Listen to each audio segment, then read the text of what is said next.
Good morning and welcome to Early Exchange with Blessing Aiche, Femi Ayodele, Sam Oruwoje, and Idahosa Osamanze. It's a national orientation agency. It's, as far as I'm concerned, very idle and unprofessional. If government says that subsidy is not in oil and government is not supposed to be paying subsidy in oil, energy or whatever kind of off-grid solution we will be looking at.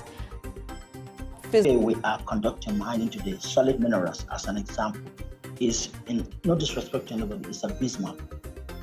We definitely need improvements in those areas. Of course, there are infrastructural needs. This is Early Exchange, shaping policy, advancing development.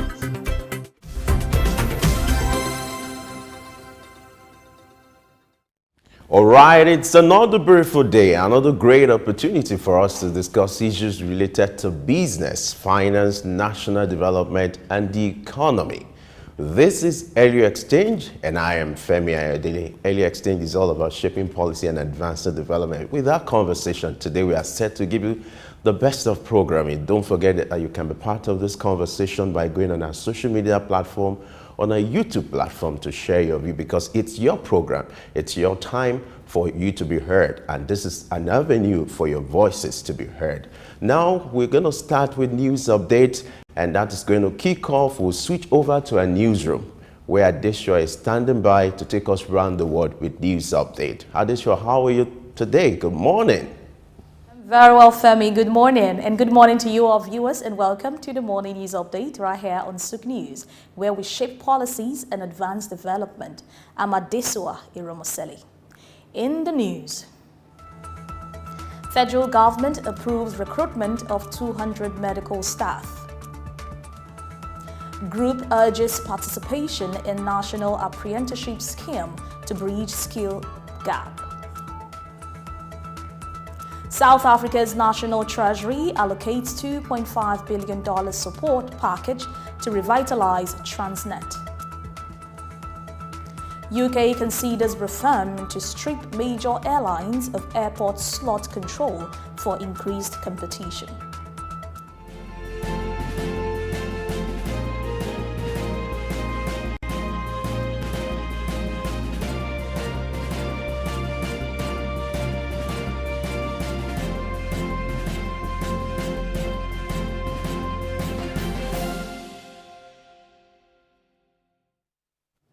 We begin in Nigeria.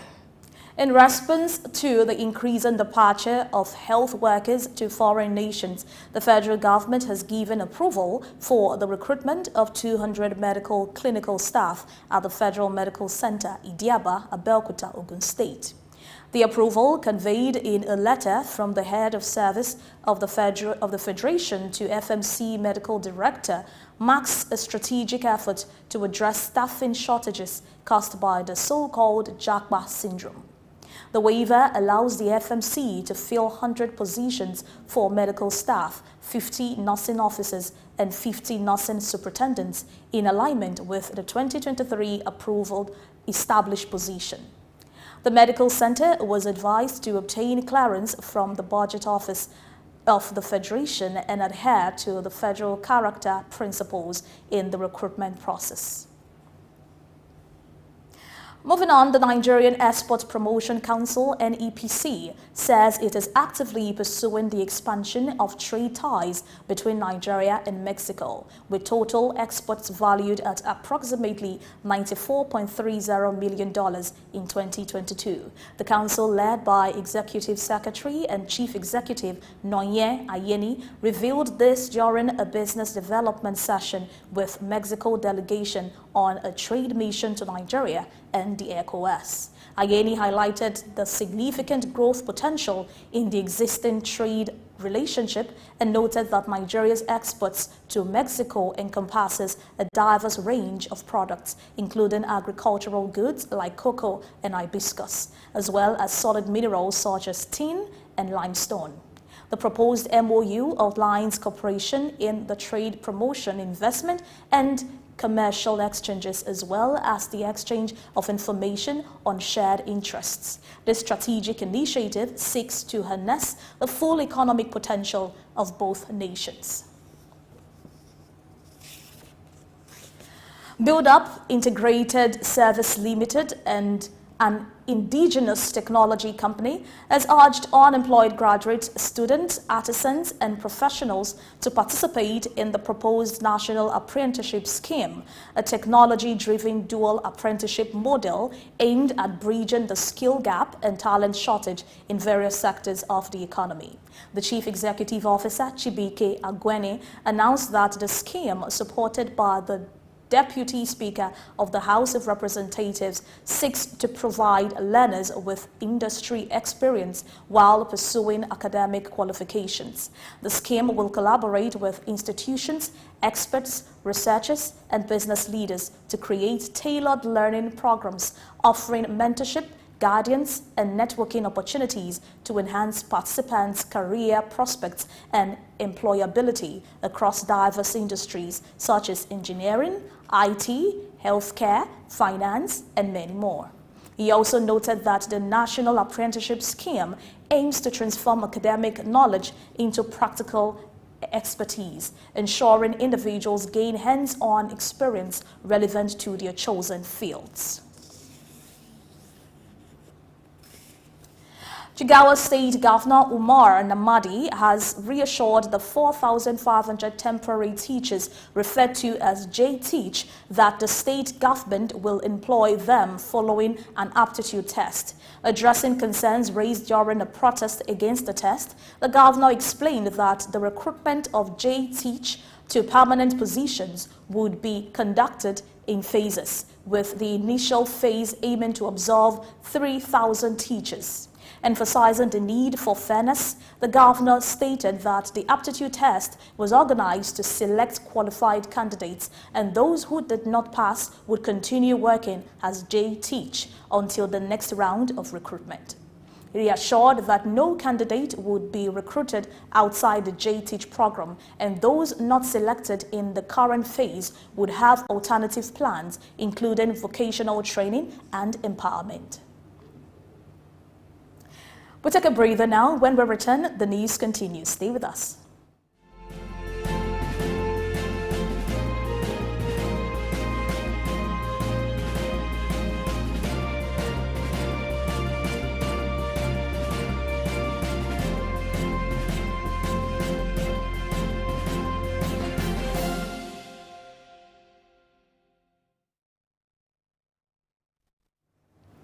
It's good to know you're still with us. Do well to engage with us on all social media platforms. We would love to hear from you. Now on the foreign scene. South Africa's National Treasury has announced a support package of 47 billion rand for the state-owned rail and port company Transnet as part of a recovery plan aimed at addressing immediate debt obligations and revitalizing the struggling entity. The financial support comprises a 47 billion rand guarantee facility, with Transnet initially drawing down 22.8 billion rands to address urgent liquidity issues, including settling matured debts.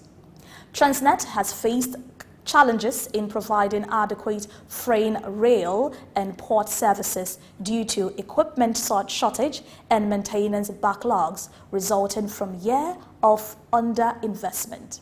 The company, burdened with a 130 billion rand debt and a 5.7 billion rand loss in the fiscal year ending March, aims to restore freight volumes and achieve profitability within the next 18 months through a comprehensive turnaround plan. The plan includes restructuring the freight rail subsidiary, reducing port backlogs, and exploring opportunities for private operators on its rail network. In a recent anti-trafficking operation, South Africa border officials have intercepted dozens of buses carrying over 400 young children from Zimbabwe who were traveling without parents or legal guardians. While officials claim that the children were being trafficked, an organization representing foreign nationals in South Africa suggested that the children were likely visiting their parents for the end of the year holidays. Although the buses were ultimately sent back to Zimbabwe, the incident highlights the challenges faced in managing immigration and border control between the two countries. Also, Zimbabwe is utilizing the earnings from its platinum export to repay a $400 million loan obtained from the African Export-Import Bank, showcasing the nation's strategy for leveraging its mineral wealth to access credit. This approach highlights the challenges Zimbabwe encounters in securing loans from global financial institutions, given its substantial $18 billion debt burden and its current ineligibility for new credit lines from multilateral lenders such as the World Bank, the International Monetary Fund, and the African Development Bank. Similarly, the African Development Bank, AFDB, has announced plans for a $1 billion investment to upgrade 12 hydropower plants across Africa, aiming to address the continent's increasing power demand. The refurbishment, set to begin by June next year, will encompass a range of plants including Nigeria's largest Kainji plant and South Africa's Sol-Persia, potentially adding an extra 570 megawatt of capacity. Countries such as Sudan, Zambia, Angola, and the Democratic Republic of Congo will benefit from these upgrades. The bank views this project as a means to accelerate the transition to renewable energy and mitigate the impact of climate change on Africa's water management and energy access challenges. In another development, investigations into the cough syrup linked to the deaths of children in Cameroon have revealed unidentified quality issues in at least 1 out of 5 samples collected during the Indian test. Raman Labs, one of the Indian drug makers involved, along with 2 others, have faced scrutiny after their cough syrup were connected to the death of over 140 children in various countries. This incident have raised concerns about the quality of pharmaceutical exports from India, known as World Pharmacy, for its provision of affordable life-saving drugs to countries in need. Elsewhere, the managing director of the International Monetary Fund, IMF, Kristalina Georgieva, has stressed the imperative of carbon pricing as a key strategy for incentivizing rapid decarbonization, particularly in the oil and gas industry. Georgieva, who revealed this at the COP28 Climate Summit in Dubai, stressed its role in determining the cost companies need to pay for planet warming emissions, considering it as the most cost-effective and flexible approach to combat pollution. She underscores COP28 as a critical opportunity for countries to reevaluate policies incentivizing fossil fuel use and mentioned that subsidies for coal, oil, and gas reached $1.3 trillion last year. Still ahead, negotiators are currently engaged in high-stakes discussions to finalize the European Union's groundbreaking artificial intelligence regulations, hailed as world first. These regulations, proposed in 2019, were intended to establish comprehensive guidelines for AI and reinforce EU's status as a global leader in technology regulation. However, talks have been complicated by the emergence of generative AI, which can create human-like content. The inclusion of safeguards and governance for general-purpose AI services has become a point of contention, with big tech companies pushing against perceived over-regulations, while European lawmakers seek greater oversight for these cutting-edge AI systems. As the EU works to finalize its regulations, other countries like the US, the UK, China, and coalitions such as the Group of Seven are also racing to develop their own guidelines, highlighting the urgent need to address the risk and ethical implications posed by generative AI. Helsinki has emerged as the city best equipped for the future of urban mobility, leading a global ranking of 65 cities in a new assessment by the Overwhelm Forum and the University of California, Berkeley. The Finnish capital secured the top spot due to its significant investment in electric vehicle infrastructure, a well-developed cycling network, and an expanding public transit system. Other cities in the top 5 include Amsterdam, Stockholm, Munich, and San Francisco.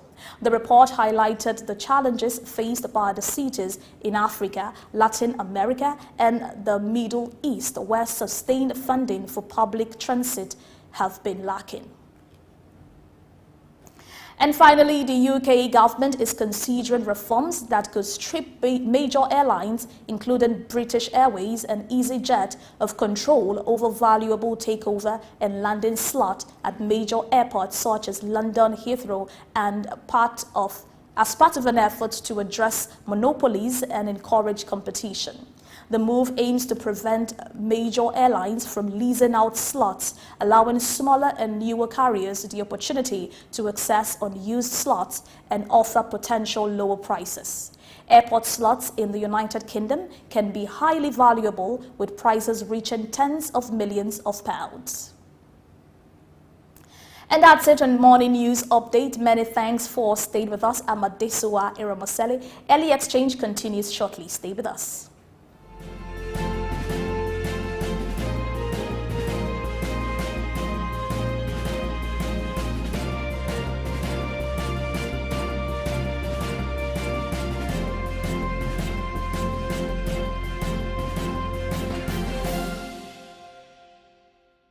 Hi, my name is Fred Amata, and you're on to Souk News.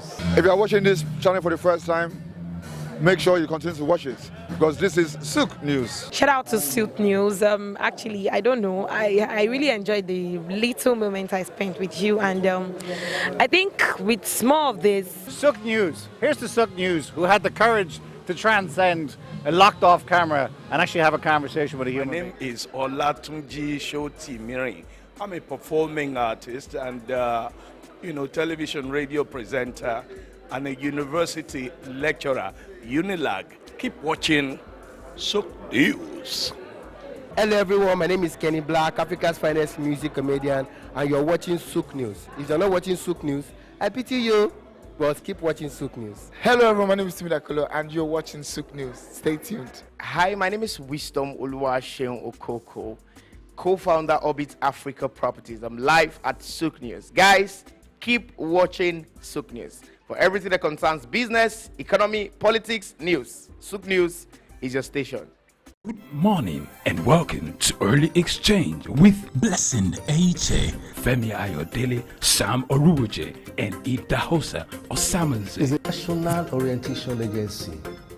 It's, as far as I'm concerned, very ideal and unprofessional. If government says that subsidy is not in oil and government is not supposed to be paying subsidy in oil, energy or whatever kind of off-grid solution we'll be looking at. Today we are conducting mining today. Solid minerals, as an example, is, in no disrespect to anybody, it's abysmal. We definitely need improvements in those areas. Of course, there are infrastructural needs. This is Early Exchange, shaping policy, advancing development.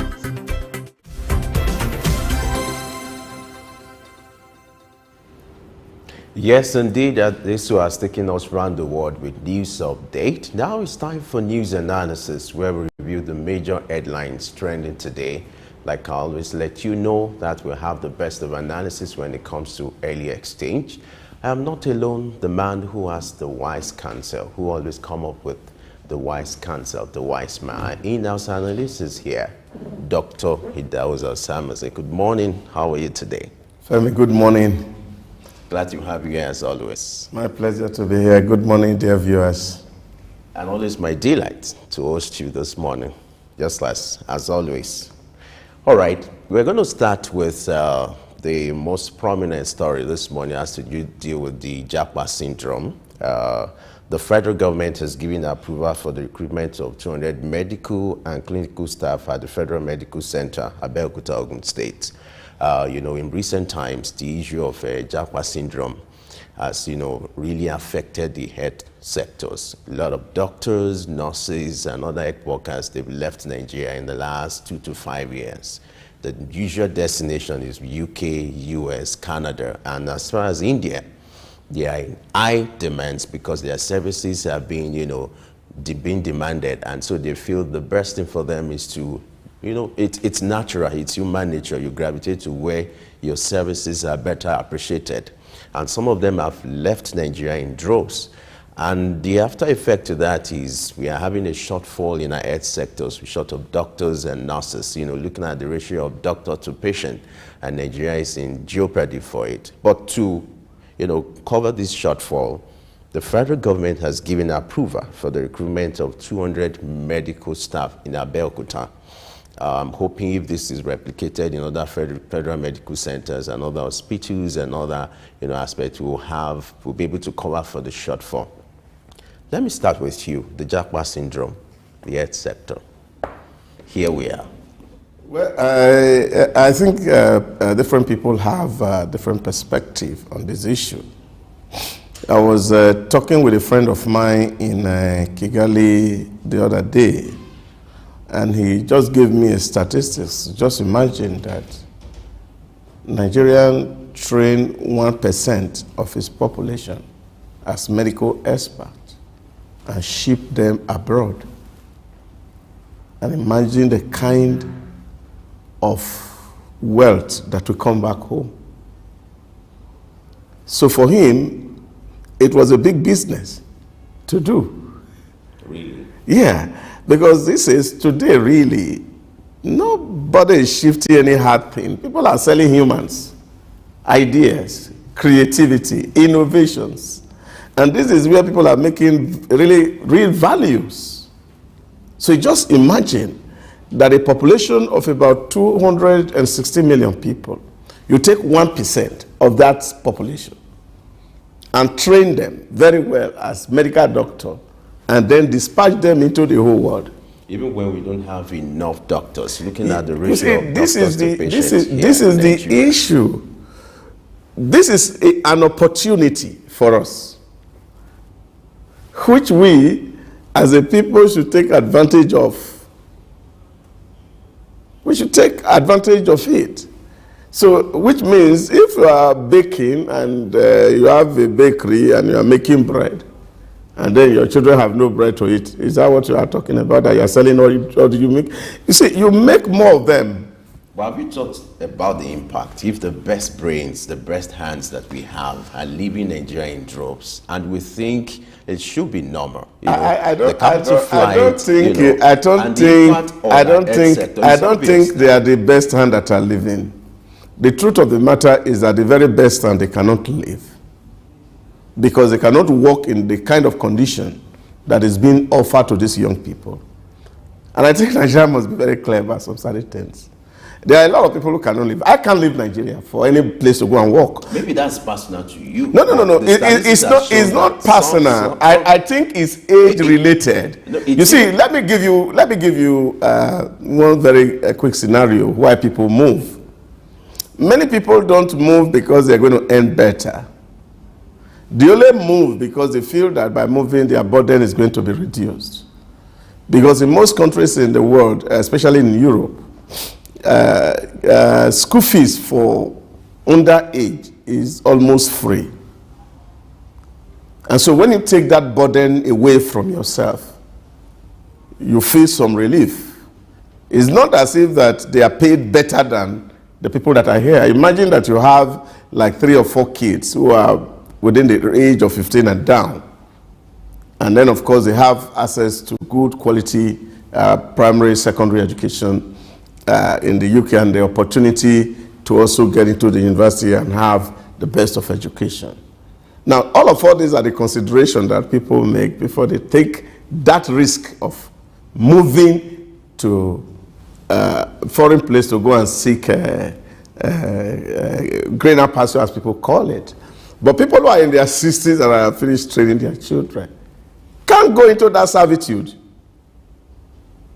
And that's why a lot of people must not understand.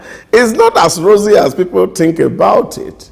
So we can't say that we are losing the best of brain. But what I'm saying is that you create a factory where you can make a lot of doctors and actually convert it into cash for your nation in terms of diaspora remittances. And this will be a big business. India has done this successfully. Even with house help, or what they call homemakers. There is a site that's created by the Indian government where they are training house help and shipping them into the Middle East, into America, into Europe. All you need to do is to just go to the site, and then, of course, government back guarantee them. And then they say, oh, these people have been trained. They will take care of your house. And then, of course, they pay them. Government takes some money. Remittances are coming back to the country, and they're doing well. And nobody is crying in India. So I don't think Jackpot or whatever thing they call should be the real issue for us. Is to understand that there are a lot we need to do with ourselves. And that's why I am an advocate of a very lean government. I feel that our governments are taking more than they can chew. That all the government owes people is to see how to provide basic infrastructure for people to live, good healthcare system. If the facilities are right and okay, it will be, a lot of people will also want to come to work in here if we have done our things well. But I think, honestly speaking, our health system needs a lot of overhaul because the facilities are not there. And basic equipments are not there. Government need to invest really in that sector in terms of providing basic work tool, even for nurses and doctors. Today you still see people using pliers to remove teeth. People have gone beyond that, I swear. So I think is embracing technology and a massive investment in that sector. And for government to be able to do this, it must free itself from a lot of entanglement, especially these things they call social benefits that people are talking about. And if you take this away and then you invest it massively in the health sector and then make a rule that ensure that people patronize insurance as a national law, then you find that at the end of the day, the health sector becomes better off. And I think these are a few things that government really need to do. But of course, recruitment will always continue because as people are aging and retiring, other people will need to fill the gap. Well, so it's to strengthen our health institutions, the colleges, the universities that are producing medical doctors, that they are good enough and they continue to produce real quality hands that can mount these facilities. What happened at Federal Medical Center Abeokuta is a clear picture of what is happening in virtually every hospital or in the health sector. Now imagine, just look at this case study, just one center. You have 200 vacant positions as a result of the Jackpot syndrome, as confirmed by this report. No, if you have just one medical center, you have 200 positions just because of this. Now imagine if you look at all that federal medical sectors, other states. And so the evidence with this example, or with this reference, is obvious that it has largely affected the health sector. No, and that's why there's a need to fill these positions. I think some of all these things are overstatement. Now, because one of the things that I wanted to put to her. You remember a statement made by the former Minister of Labour, Ngige, where he said, oh, Nigerians, we have enough doctors, they can live in droves and all that. And he was countered with the statistics to show that the number of doctors we have in Nigeria are not even enough if you look at the number of doctors to patients. And this is an evidence, just in one center, Federal Medical Center. That is the point I'm making with you. By the time you find out in other centers. When people people, and I said here yesterday, especially those who are in government, they must be careful how they use words that are not backed with data. This is a problem. Some few days ago, I think it was last week, I read in the newspaper where ASU president was saying our lecturers have left, also Jackpa because this thing. But I knew up to 2000, over 60,000 vacancies for academic staff in our universities. So those vacancies have been there. It does not mean that people are Jackpa. That was why they. So you need to go as a journalist to FMC Abeokuta and ask, in the last 10 years, how many doctors have resigned and they have left? And check if you get 200. You cannot get. The truth of the matter is that some of these vacancies have been there. They've been there because government is not recruiting. And of course, already having too much of burden. So it's not just FMC. There are a whole lot of medical facilities elsewhere. People are looking for staff. You only find staff maybe in Abuja or in Lagos. When you get to the rural area, people don't want to go there to work. So you have a whole lot of vacancies that are available. So we don't over-glorify this Jackpa thing. Look at it. Somebody asked me yesterday, I give you a London visa and 20 million. Which one will you take? I said, I take 20 million. If I have 20 million here, I will be better than the man who is in the UK. That's the average it takes people to travel from here. And when they get there, they cannot tell you their story. Well, it's still a choice, you know. There are some but that is what I'm saying, because we are over-glorifying it, and people are taking it as if, oh, when people live here, they'll get better services. You'll pay 3,000, for example, pound in a month, and you'll spend 1,008 on your accommodation. What are you going to do on your feeding? That even those people that you were earning 200,000 here, and you were able to support your family, now you cannot do that. So these are issues that people must come to terms with. It's not as if there's a green grass anywhere. I keep saying that. If you've not been there, you won't know what is there. So for me, there's a whole lot of vacancies, not just in the medical sector. In the academic sector, there are vacancies. In the petroleum sector, there are vacancies. Even CBN, they have vacancies. The truth is that will government be able to actually recruit the kind of hands it needs to fill all these vacancies? It's another ball game. So when you get to that point and you see that your facility are overstretched as it is, and you have no many hands to deal with inpatients, and you have majority of your patients as outpatients because there are no people to be able to manage them, the only thing you can do is see how to augment by getting some new recruit. But for me, fundamentally speaking too, I think I see it as an opportunity that Nigerians should invest in its health institutions, training institutions, the universities, producing good quality health workers so that we can feed America, feed Asia, and feed the whole of Europe. And then, of course, our people will be better off.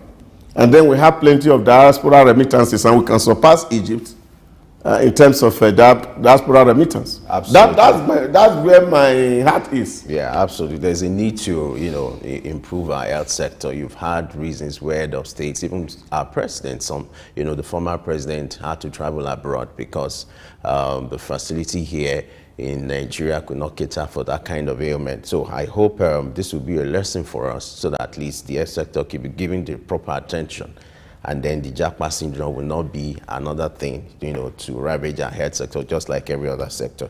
All right, let's move on. The Nigerian Export Promotion Council says is pursuing the expansion of trade ties between Nigeria and Mexico, with total export valued at $94.3 million in 2022. Now, the Export Promotion Council is trying to facilitate, or strengthen the economic ties between Nigeria and Mexico, which over the years has grown. It's been an age-long bilateral relationship between Nigeria and Mexico.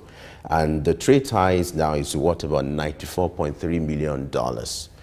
The president in recent times has been looking at, strengthening, relationship with international partners, talking about global trade for Nigeria to open its doors to other nations to do big economic ties and big businesses, which also informs some of the reasons in recent times he's been traveling and all that, looking for foreign investors.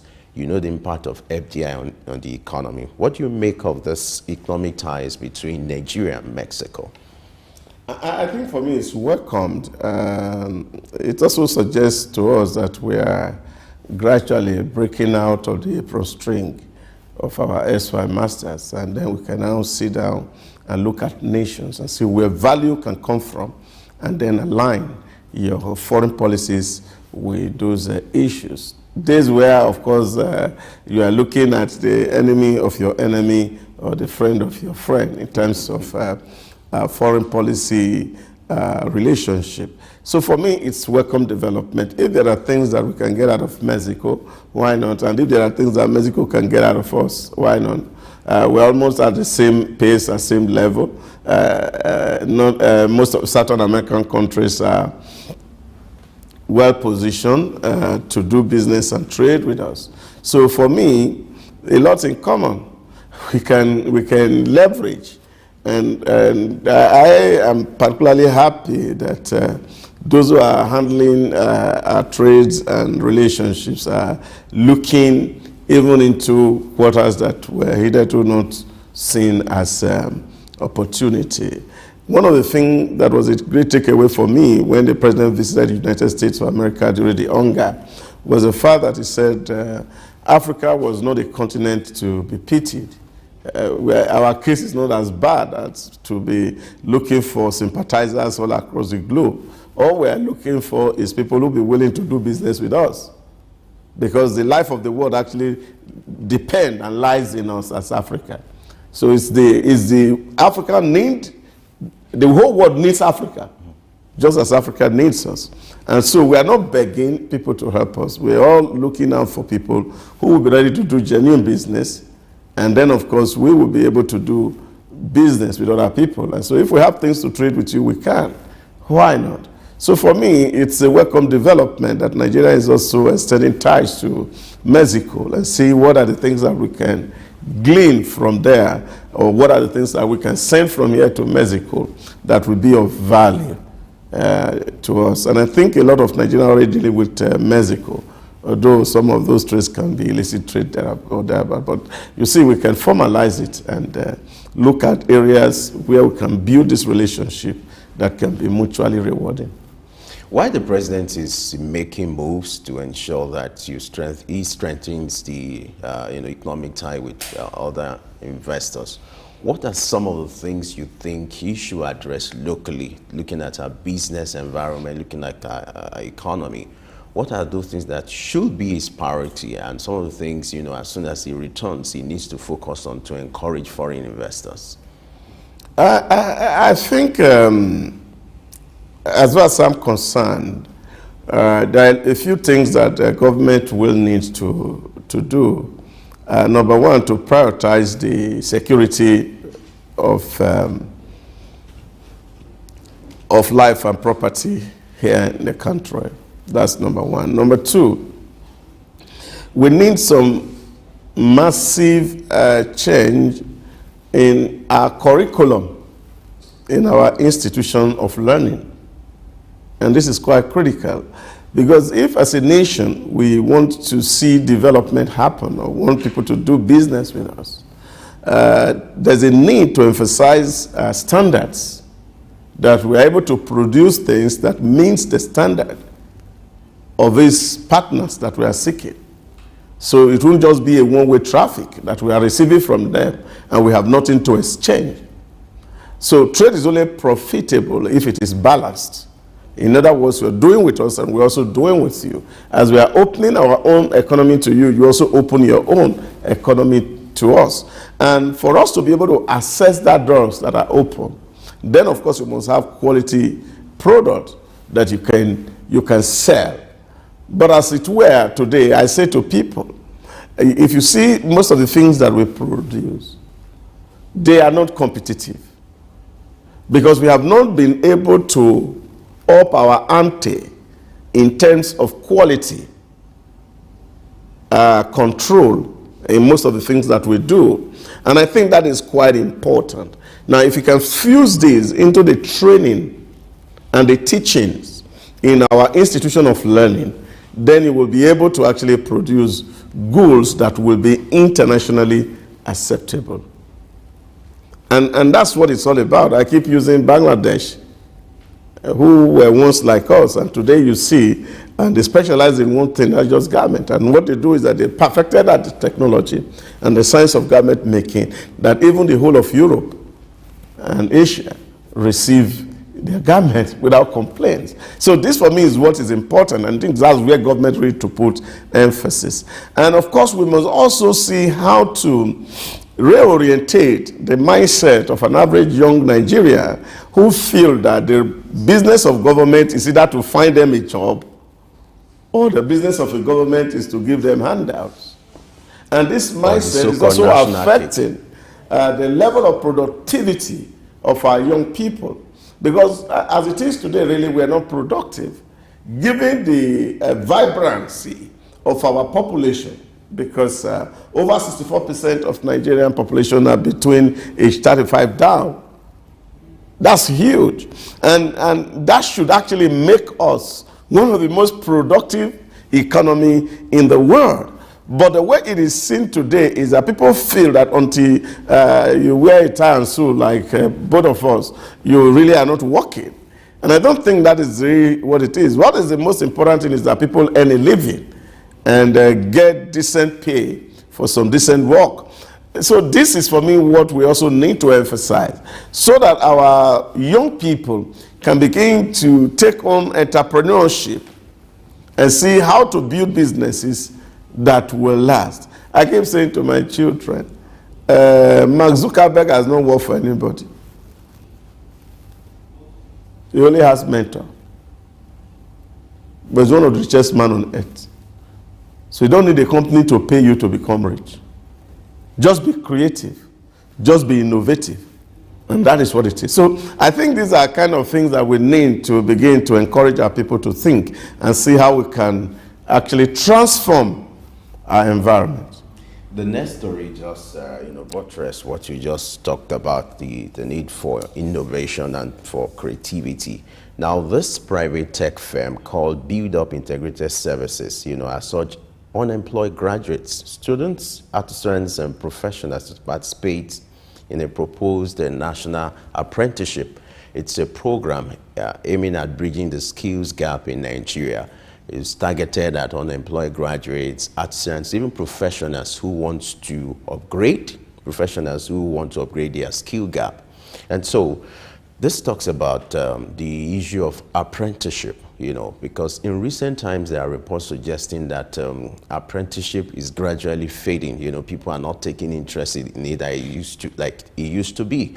People prefer to do small businesses where they can get the pay quickly and perhaps do something daily and then earn something from it. But this firm has decided to, carry out this survey to help young graduates to bridge their skill gap. Now, what do you think could be the impact of this, in bridging the skills gap as far as the issue of skill development is concerned? Well, brilliant idea, really. But the challenge I again face here is the fact that you have a lot of young people, call them the Gen Zs, who are so impatient to learn. And I think that's one of the issues. They're in a hurry to make money. And when you have young people that are laden with such negative values, it becomes very difficult, really, for such an enterprise to succeed. Because if you look at it the way it is, You see, many of our young people, I remember the last time I was thinking about this gig job, and I said, tech has gone so well that if you are internet savvy, you can learn things that you can begin to fix things even while you are in school. And I started this coding class for some young people in my environment and said, come and learn coding for free. They started first day, there's excitement. The second day, excitement. After 1 week, the excitement dropped. And why? Because they can't get that whole long. So I see this with a lot of young people because I work with a lot of young people a lot. Their strength, energy quickly drops, especially when the cash is not coming. But you see, for us to be able to make progress, we must begin to teach our children and our young people ability to delay gratifications, which is what is very important, that you have to learn.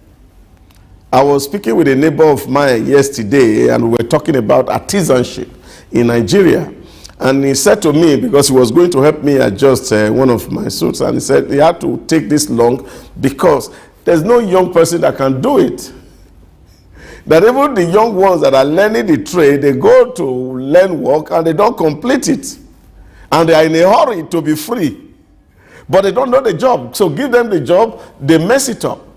So you give them clothes to sew, they sew it halfway, then you have to do it yourself. And so it shows the kind of the spirit that is in this younger generation. Although it may not be a blanket all, there are still few good ones who take pain to learn things and understand that the future is cheaper than the present. And once people can imbibe that culture of investing in the future, then of course society would be good for it. So for me, it's a welcome development, and there are a whole lot of initiatives like this, and they are all over the place. But how is impacting life is what we cannot really ascertain, because, like I said, especially in the tech world, I was saying to somebody the other day, if you go to a lot of the banks, you see there are all spaces and vacancy open, because some of the IT experts who have left can't find replacement. Even when we tend to have over 30 or 40 computer departments across the Federation. In short, I saw a skit that made me laugh some days back, and they said courses you should not study in Nigeria, and one of the courses was computer. And they said, of course, because the programming language that is being taught is no longer used anywhere. So I think these are the issues that really faces us. Are people who are supposed to be doing computer science or computer engineering, as it were, really do not have the patience to learn this trade. And if our young people can take advantage of all of this, they don't need to travel abroad. They can be in Nigeria and stay any dollar, pound, euro, depending on where they find a gig job. So this is what we should continue to do and see how to mentor our people. And I think this also rests a lot with parents who need to speak to their children and encourage them that life is a process. And if we bridge that process, consequences abound.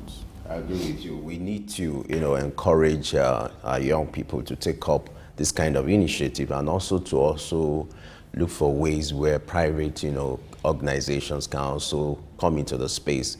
The issue of job creation, it doesn't have to be done by government alone. We're in this climate where people believe that jobs has to be provided by the government alone. No, but private organizations and individuals need to come into that space. All right, let's wrap up this analysis with a story from UK. The UK government is considering reforms that could strip major airlines like the British Airways control of over valuable takeoff and landing slot at major airports as part of effort to address monopolies and encourage competition. Quickly, I would like you to react to that. I've always said that's the business of government: facilitate. Facilitate. Don't control. Because if you control, you are anti-people. But once you facilitate, you are pro-people.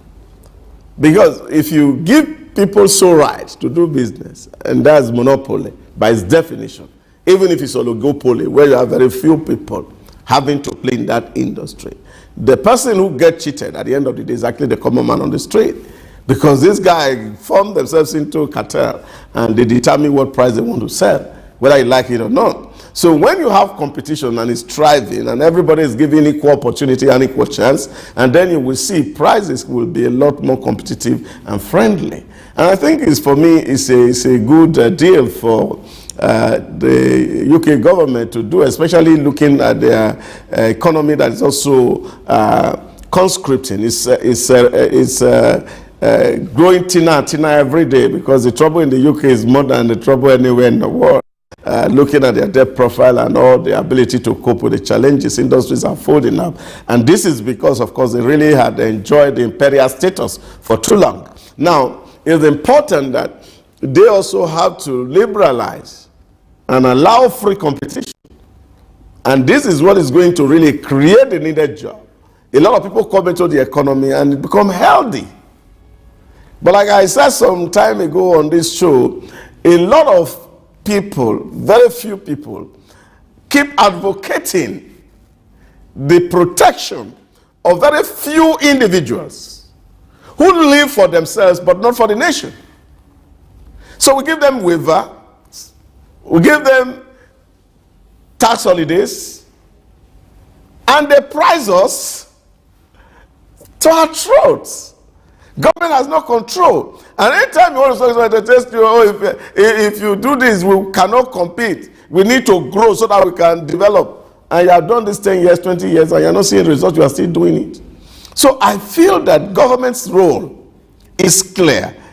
From my little understanding of the origin of the states, where it came from, state is an arbiter that mediates between the strong and the weak.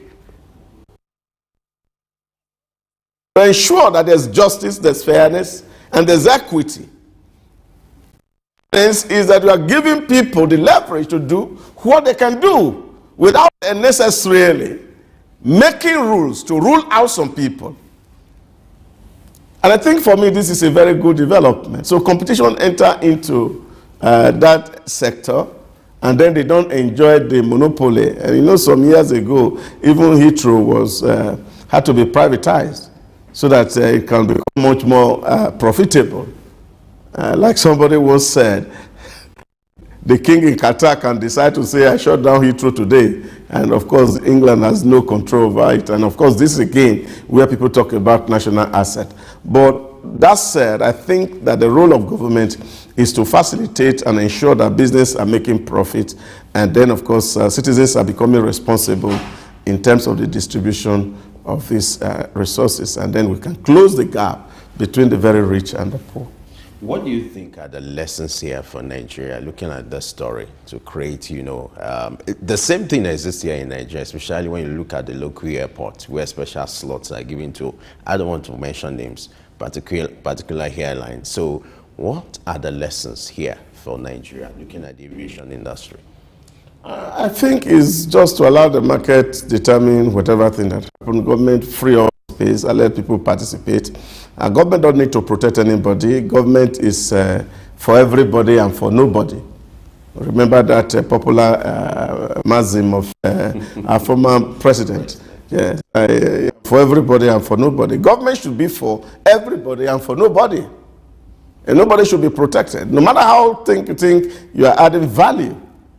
Once you allow the space to be free, like economies have done, you will see what you will eventually get, you get the beauty.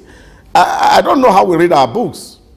We talk so much about UAE, we talk so much about Singapore, we talk so much about Asia Tiger. Did we see any of those countries who made mark and they have been able to move from being third world to first world, having to protect their local factories? No.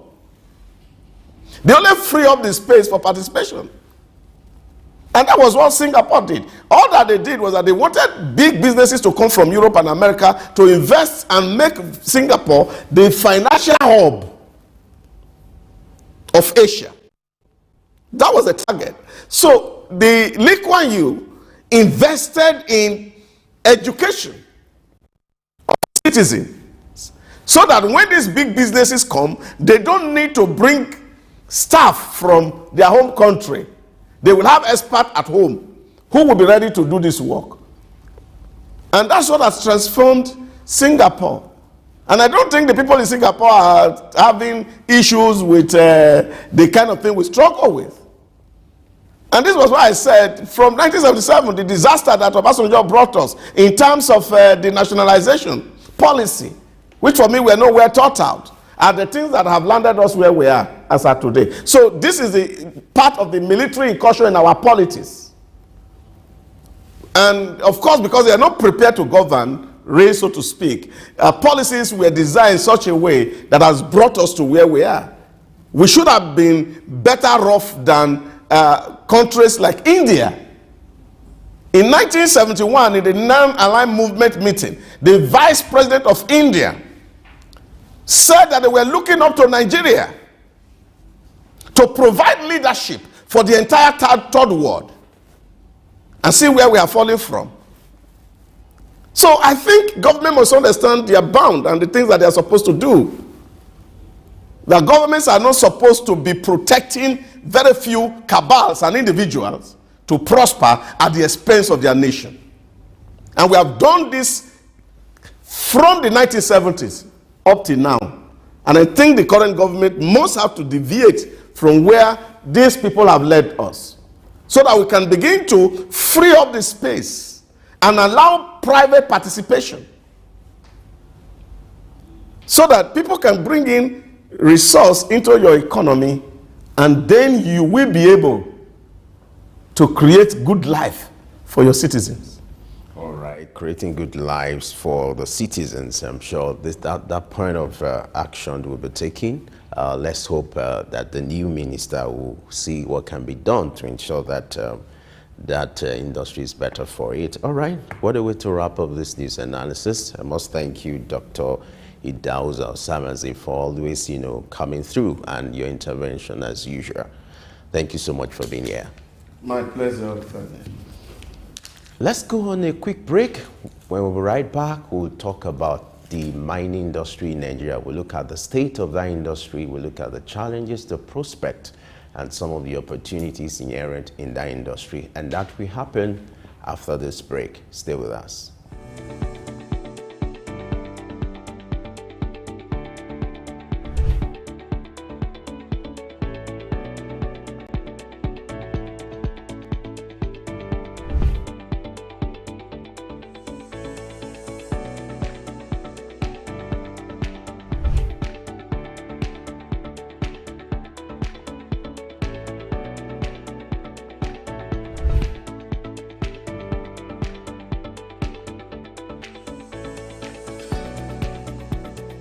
My name is Olatunji Shoti-Miri. I'm a performing artist and, television radio presenter and a university lecturer, Unilag. Keep watching Souk News. Hello everyone, my name is Kenny Black, Africa's finest music comedian, and you're watching Souk News. If you're not watching Souk News, I pity you, but keep watching Souk News. Hello everyone, my name is Timida Kolo, and you're watching Souk News. Stay tuned. Hi, my name is Wisdom Oluwaseun Okoko, co-founder Orbit Africa Properties. I'm live at Souk News. Guys, keep watching Souk News. For everything that concerns business, economy, politics, news, Souk News is your station.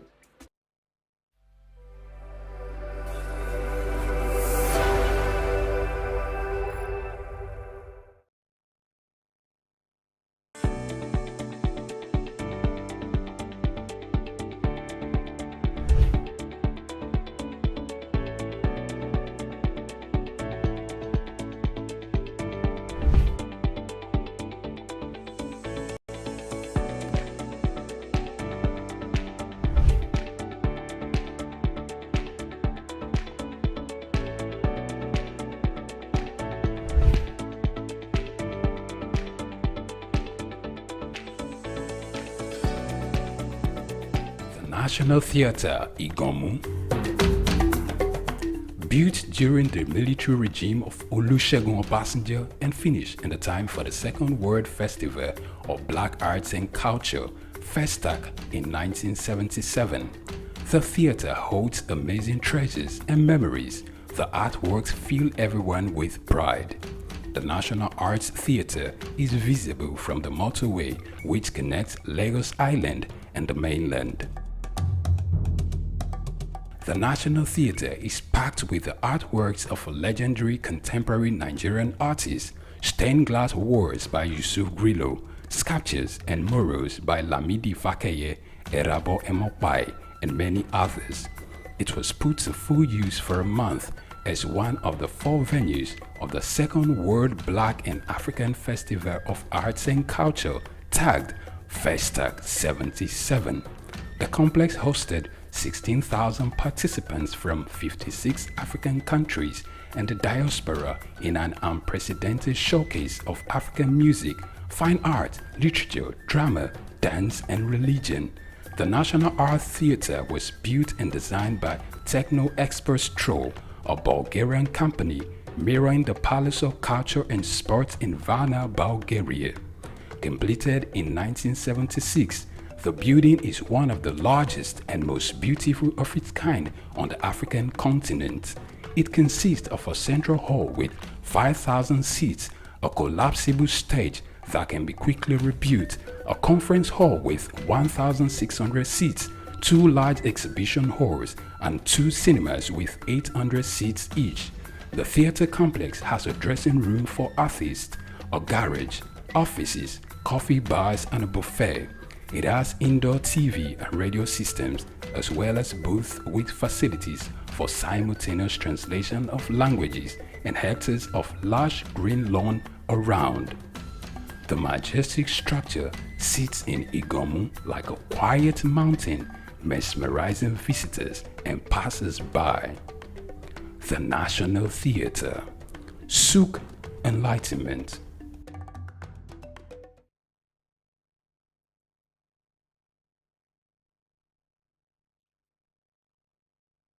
Good morning and welcome to Early Exchange with Blessing Aiche, Femi Ayodele, Sam Oruwoje, and Idahosa Osamanze. It's a national orientation agency. It's, as far as I'm concerned, very ideal and unprofessional. Government says that subsidy is not in oil, and government is not supposed to be paying subsidy in oil. Energy or whatever kind of off-grid solution we will be looking at. Today we are conducting mining today. Solid minerals, as an example, is, in no disrespect to anybody, it's abysmal. We definitely need improvements in those areas. Of course, there are infrastructural needs. This is Early Exchange, shaping policy, advancing development.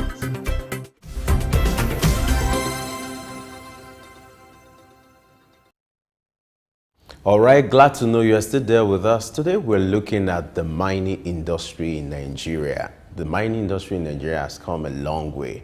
Nigeria is endowed with about 44 minerals, deposited in 500 locations across the 36 states in Nigeria, including the FCT. Over the years, there have been a lot of programs in this industry. What has been the impact of this program?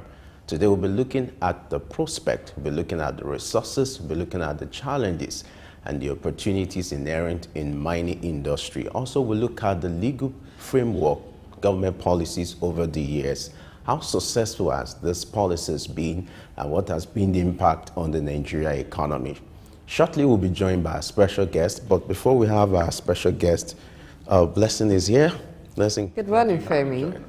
Yes, it's my pleasure as always to be on Early Exchange, helping you start your morning as we do here and provide you insights as it concerns business, development, economy. Now, those insights become valuable when you're on the negotiating table because you're well informed, so you know what move to make that will be more beneficial to you and, of course, your business and even personal life. Today we are looking at the mining industry in Nigeria. It has come a long way. It has, yes. Nigeria is blessed when it comes to solid minerals, like the report, that we've had about 44 minerals. In fact, more. There are still more, over 44, are deposited in 500 locations across, 36 states in Nigeria. If you look at each state has its own resources, blessed, naturally blessed. Yes. But over the years, the question is, has this translated to better economy for Nigeria? What has been the impact for Nigeria? Which is where we're looking at this. Somehow, our obligation is to state the problems, look at the challenges, the prospect, look at the opportunities for those who want to invest in that sector, which is the essence of this program, to shape policy and advance development, to set the facts before the investors, the stakeholders, to see what can be done to improve the sector. And today, we're doing something as usual, as we always do. Yes, the big question is what economic development has mining brought to Nigeria? Sadly, it's very minimal because of the management of the resources. Over the years, the oil and gas sectors dominated the mining sector in Nigeria because people tend to want to leave that out thinking, oh, it's a different thing. But maybe because the processes the processing of crude in Nigeria over the years has been more developed and more structured than we have for the other minerals. So it's easier to just focus on that. But like you said, there are other minerals that are in other locations that can be extracted, but we do not for now have the right structure, particularly for infrastructure, the kind of investment that will ensure that all the gains of this sector are harnessed. For instance, there are other minerals that have not even been discovered, and even for the ones that have been discovered, it is not in every state you have mining activities happening, that you have exploration happening. And even when you do, for those areas where you have that, it takes artisanal and small scale structure. You just have people doing that. It's not in large scale, and it's really the primary products that we are extracting. We just mine the minerals and then sell, just like we do crude.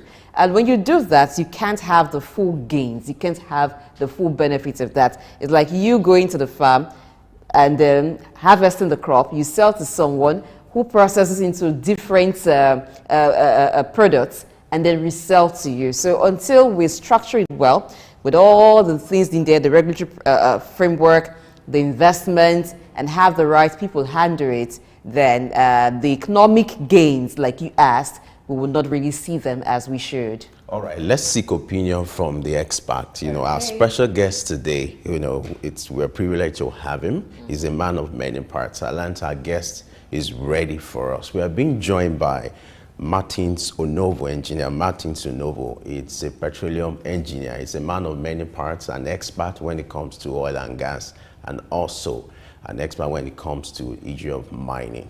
Engineer Onovo, glad to have you join us on the NXT this morning.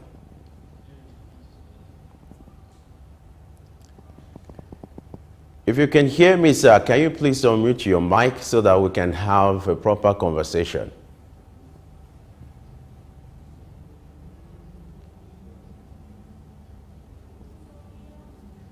Thank you very much.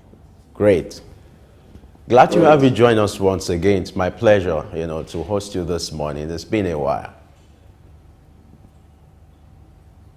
Well, I'm glad to be here, as usual. All right, we're looking at the present state of mining industry in Nigeria. As an expert in that field, I would like you to give us an overview, an assessment of how that industry has been, looking at the present state. Talk to us about the prospects, the resources, and then we'll look at some of the, the effect or the impact on the Nigerian economy since it has been in existence. You have the floor now. Okay, the prospects are really bright, and I want to reference the former Minister of Solid Minerals, who indicated that Zamfara Gold alone is a $9 billion per annum venture. Unfortunately, that is not controlled by us. That is controlled by international illegal miners. So with respect to the prospects are there. Resources, yes, the resources can easily be mobilized, but that is if you have the right environment, and that seems to be a challenge, which it should not be, which it should not be. So I hear there's gold in Oshun. I hear there's gold in Undo. I hear there's gold also in Oyo. So the wealth in solid minerals in Nigeria is very significant. But you need to have the right type of government to exploit these resources effectively and efficiently. For laying the foundation for us discussing about the mining and mineral processing in Nigeria. So you've talked about some locations where we have some of these minerals. You actually talked about gold. What about the other minerals? Are we paying attention to the other minerals that are found or deposited in Nigeria? Why is it just gold amongst the many of them that seem to be like the focus for now? Well, like I said initially, if the former minister said Zamfara gold alone is a $9 billion, $9 billion,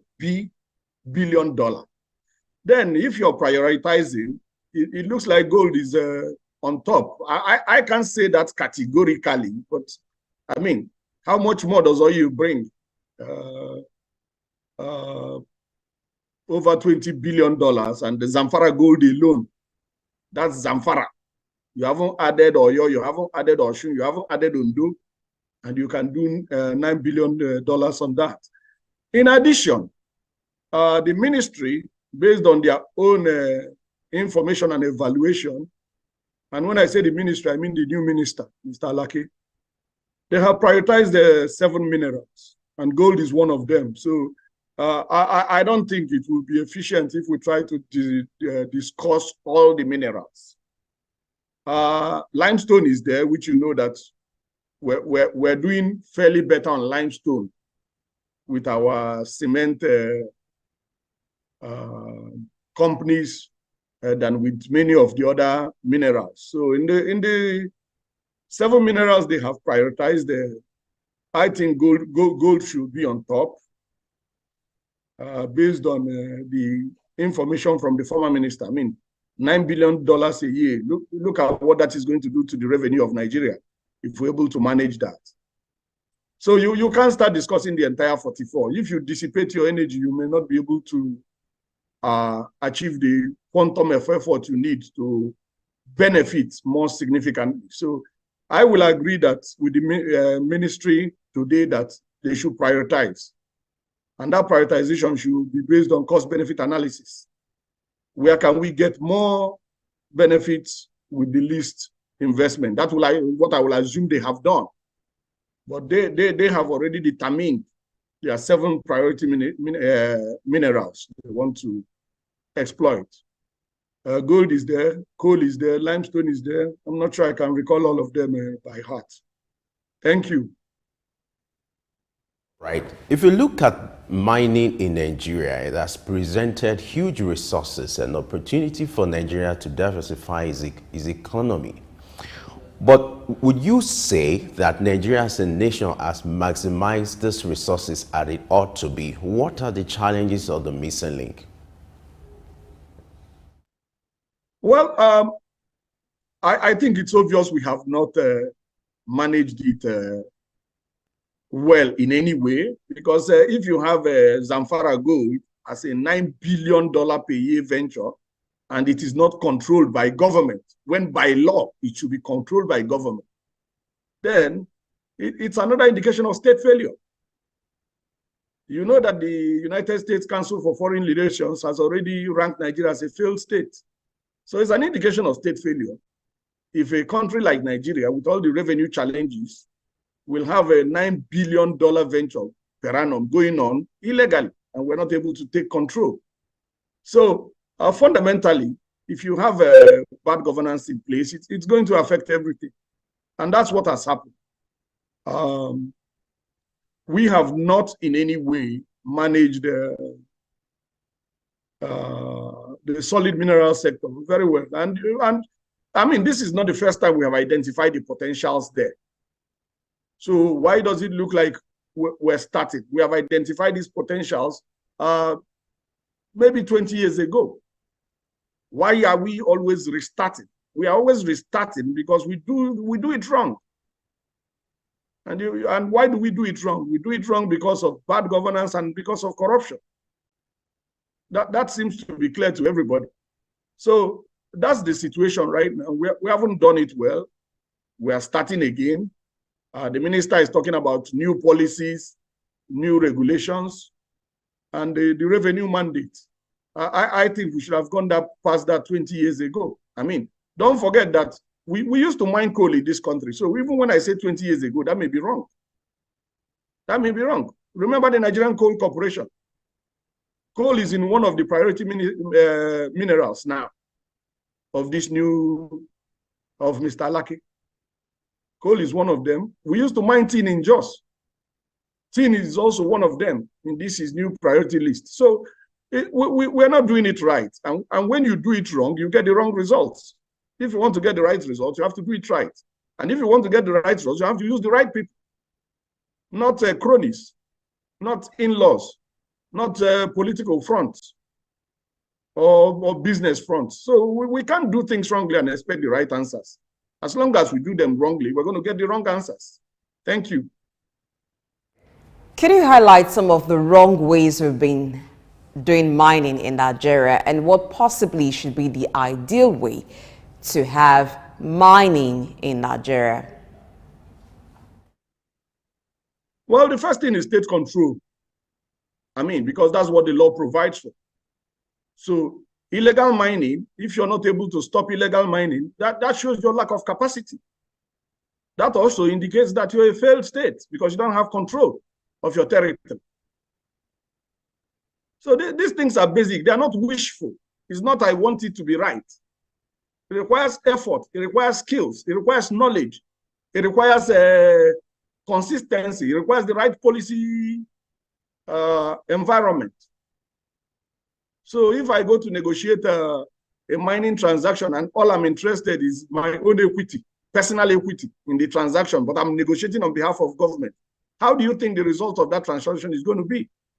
You can't underestimate the damage that corruption does to you. You can't. And you also cannot claim that you are not aware that Nigeria is one of the most corrupt countries in the world. So we need to be open and clear about these things. They are simple. They are very simple. Thank you. All right, I'm glad you are also into oil and gas. I would like to have your reaction to this statement or to this report suggesting that the mining industry in Nigeria has been largely dominated by the oil and gas sector to the expense of other resources. What's your reaction to this? Maybe you shed more light on it. This is your feed. I won't use your choice of words. I won't use your choice of words. I think it was right to prioritize oil. Yes, and look at your revenue. Look at your budgets in the last 50 years. So I think it was right to prioritize oil. I'm not saying it was right to ignore the others, but it was definitely right, in my opinion, to prioritize oil, which is what the country did. We prioritize oil because we saw better prospects. How do you make decisions? Your decisions are generally based on cost-benefit analysis, even your private personal decisions. So prioritizing oil to me was right policy, but not diversifying was weakness in leadership, poor vision, corruption, bad governance. Look at the P&ID contract. When we talk about these things, it looks like we're inventing things. Look at the P&ID contract. A band of Nigerians signed away the interest of the country. So that's happening every day. So the only reason you heard about the P&ID contract is that the particular government had particular interest in exposing that one. So otherwise, what happened in the PID contract is pretty standard in Nigeria. It's a very corrupt environment, and corruption is very destructive. So you can't pretend, okay, let the corruption be there, let's still move ahead. That's naive. You need to deal with the corruption issues. The PNID was going to cost us $10 billion. And every year you keep borrowing. So let's do the right things and get the right results. Everybody else does the right things and they get the right results. Every simple thing becomes very challenging in Nigeria. And we can't keep pretending that these problems are not there. And these problems are problems we have created ourselves. And because some of us are benefiting, we don't want to address the problems. And yet we think that we're going to get right solutions. You can't. Corruption is destructive. Corruption has affected both the solid mineral sector and other sectors. Thank you. All right. Now, you've talked about corruption. Yes, we understand that corruption is a challenge in Nigeria, but not limited to Nigeria, meaning that it is not particular to Nigeria. And you've also talked about the oil and gas sector. Now, in the midst of corruption, the oil and gas sector have grown over the years and brought lots of gains. So what is it that was gotten right in the oil and gas sector that has not been gotten right in the entire mining sector that Nigeria can do at this point in time? Well, can do at this point in time, I've talked about restarting. Why do you restart 50 years after? Does it mean you were sleeping for the last 50 years? So, let's start by addressing your claim that corruption is not a Nigerian thing. Every country is not ranked the same way in Transparency International's Corruption Perception Index. So if you're ranked number 5, most corrupt, you won't go and compare yourself with another country that is ranked number 200 most corrupt. So let's not use those type of arguments that corruption is not a Nigerian thing, because every country is not ranked as poorly as we are ranked. And the PNID contract is recent. It tells you how corruption has completely disabled us. So going further, I had indicated that I agree with the government prioritization of oil. Yes, I agree with that. And I think that oil has demonstrated its capacity and confirmed that its prioritization was right with the kind of revenue we have got from oil in the last 1970, from the oil boom of 73 till now. I mean, even though we started export in 56, but the kind of windfalls we started having from 73. So in this 70 years of oil, we can see that even though we may not have used the revenue well, we got some revenue. And even though we could have got a lot more if we had managed it better. So, but the prioritization of oil, to me, it was right. And progress requires effort, like I said. It requires vision, it requires knowledge, it requires skills, it requires diligence. So if you are corrupt and lazy, then progress is a challenge to you. So these questions are self-evident in my opinion. Thank you. All right, talking about control and ownership, constitutionally, as we speak, mining is under the exclusive list.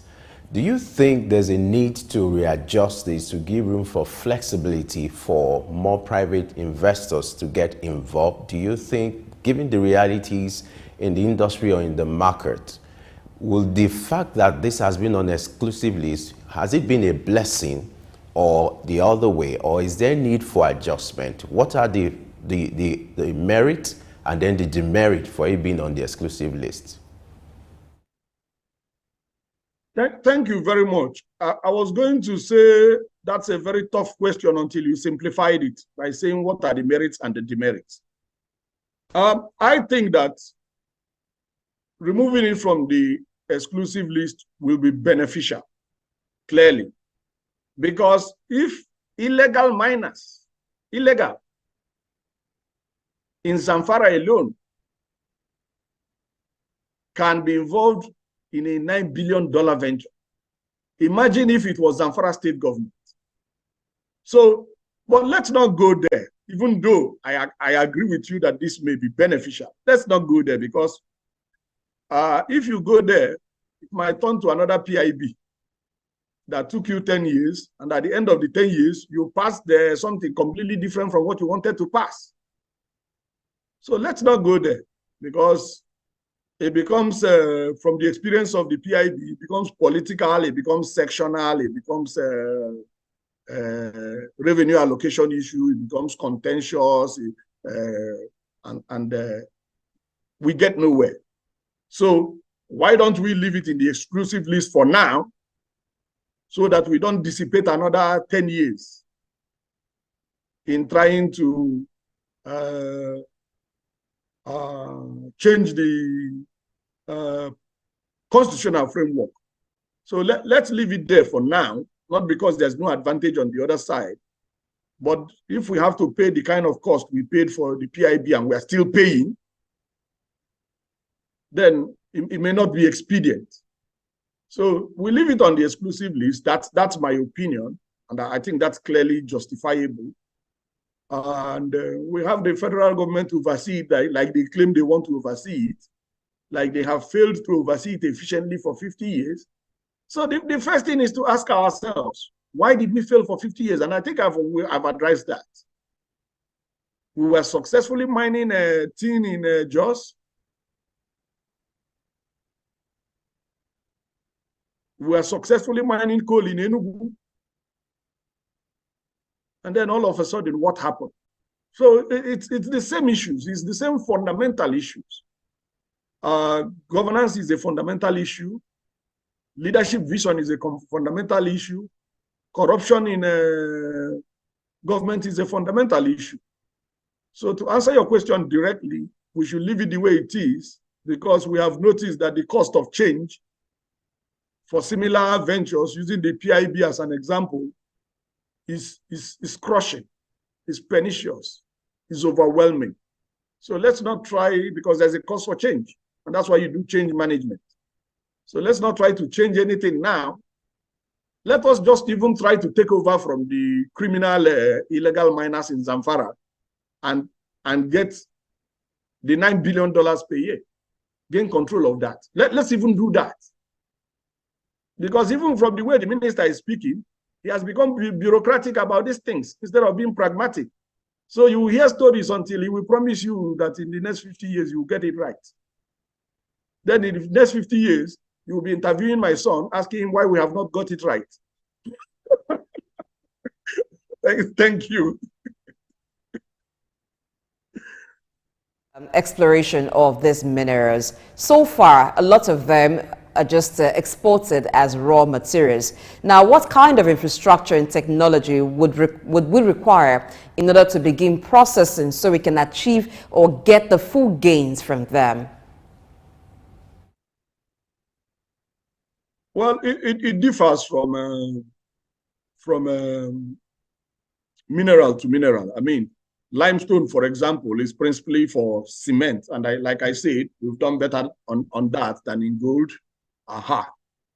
Coal, we used to do well. We now have this situation.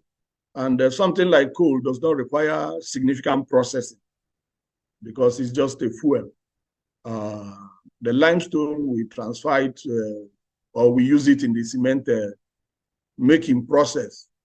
Gold has a refining process, but we have to do the evaluation and the economics on that to make sure it's justifiable. Otherwise, we can export the gold and have others do it. You can't do everything. I agree that value added gives you more money, but you also have to do the economics and justify it. Thank you. All right, we're due for a short break. When we return, we'll continue our conversation with Engineer Onovo. He's our special guest for today. Stay with us.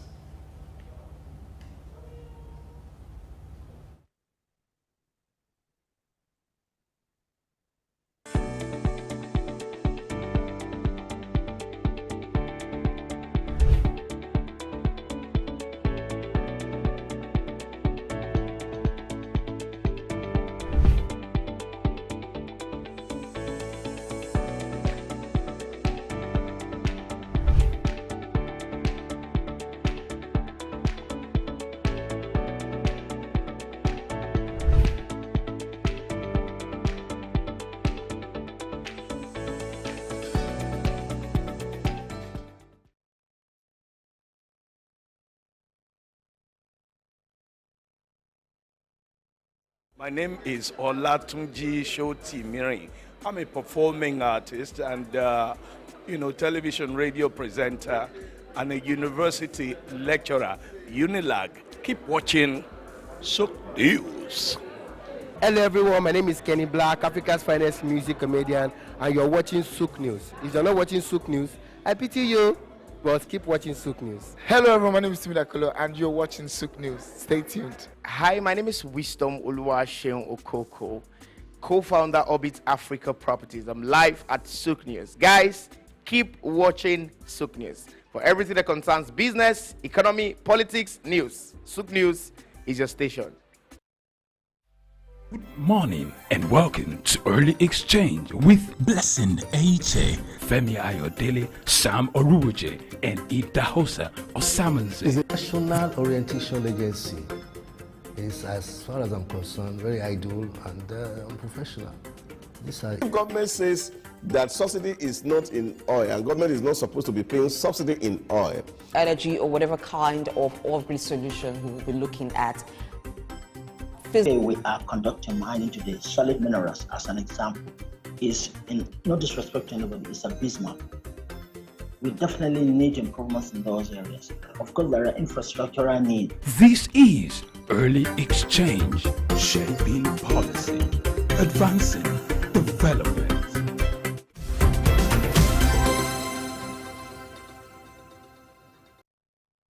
Yes, indeed, our obligation is to shape policy and advance development with our conversation. Our big story today, we're looking at the mining industry, and our special guest is Engineer Martin Sunovo. He has been speaking with us, talking about the prospect, the challenges, and what should be done to correct the narrative as far as the mining industry is concerned. Let me take the discussion to Blessing. He talked about the issue of exclusive lists, constitutionally. That's been the practice, and as we speak now, that's what's in vogue, whereby the states, the federal government, has control. What that means is if you need to go into that space, you have to seek the permission of the federal government, especially when you need to explore and then go into that space. But like he said, it's also important because if you look at the situation happening in Zamfara now, imagine that if that state has that exclusive control over those resources, what will have been the fate of that place? As we speak, illegal mining, is just has been prevalent in that access, and over the years it's been very difficult, to curtail that because you have collaborations with some of the locals, some other powerful people are involved, and over the years it's been a challenge to cover that thing, and it's becoming a trend. And so if you look at the activities of illegal miners, it has, constituted what we call economic sabotage to that sector, and likely it has been a setback for that sector. Unfortunately, I don't know why it's difficult, which is part of the discussion we're going to have with our guests to help us understand why it's been difficult for the government and all the stakeholders involved to control the activities of these illegal miners. But don't let me bother you anymore. Atlanta, I guess, is ready for us. Engineer Noble, glad to know you are still there with us on Early Exchange. Glad to be here. Now, let's look at the activities of illegal miners in Nigeria. You made reference to what is happening in Zamfara, and that's a good example, a case study. But we need you to talk to us. Why has it been so difficult, likely difficult to control the activities of these illegal miners in a place like Zamfara, for instance, and then likely in some part of Nigeria? I think principally it's a weak and corrupt government. And if you had followed the briefing of security chiefs in the National Assembly, you will see that seemed to be their consensus. They talked about military being overstretched with operations in 33 states. 33. And these are operations that are mostly police kind of operations. Because you see, before the U.S. Council on Foreign Relations ranked Nigeria a failed state, these are the indices of failure. You don't have control. That's the principal indices or the principal index. You don't have control of your environment, your territory. There is some international collaboration in the Zamfara or involvement of international criminals in the Zamfara gold illegal mining activity. And these things don't just happen if not that the government is corrupt and weak. And that is why we must get those fundamentals right. Get the right government, get the right policies, and implement those policies effectively. Because if you are not able to control your border, for example, which the security chiefs mentioned, there is a consequence. And what I have noticed in Nigeria is that we don't seem to understand that there are consequences for inefficiency, for deviation, for incompetence, and for corruption. We just think that, oh, with all these things, yes, they've been around, we can still make progress. We don't seem to understand the consequences. You have, like the security chief said, light arms coming in from porous borders. That is going to be detrimental to the security situation. So why are we not able to police our borders? We have borrowed $800 million. That's just one index. When you look at PIB, we just borrowed PID, not PIB, the company that claimed we violated the terms of the agreement, when the agreement was deliberately structured against us by our own people who were supposed to represent us. So there are consequences. If you go and sign an agreement that you're owing me $1 billion, and then when I come to collect it, you start having other stories. So we must get the right people in the right positions. We can't continue with this, anybody can do it. And then they go and fail. Then we replace them with other people who will fail. Then they keep failing. As a matter of policy, that's what areas would you want, would you recommend that the government look at to curtail some of these activities that you mentioned? And going forward, how do you think Nigeria should handle the mining? Okay, if we have people already doing it, but not doing rightly or legally. So just recommend policies you think should be made to sanitize or bring sanity into the mining sector. Blessing, I thank you for that question, because otherwise it wouldn't have brought out what I want to say now.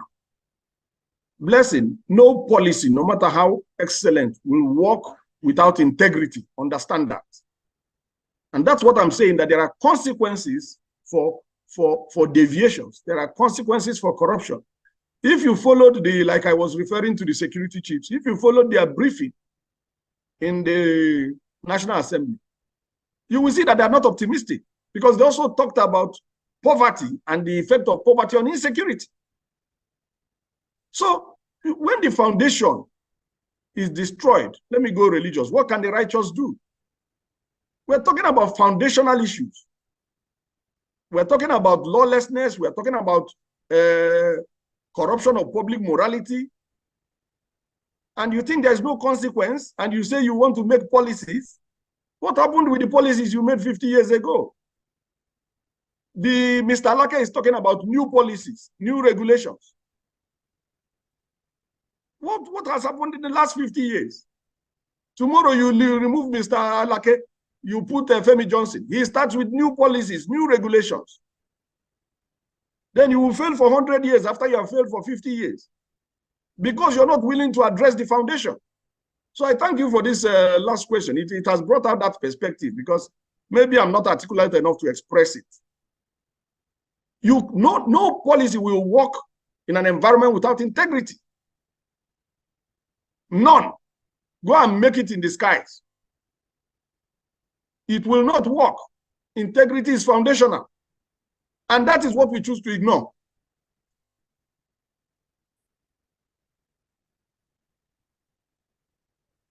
Let me put it before you. You have someone like Dele Alake as the new minister.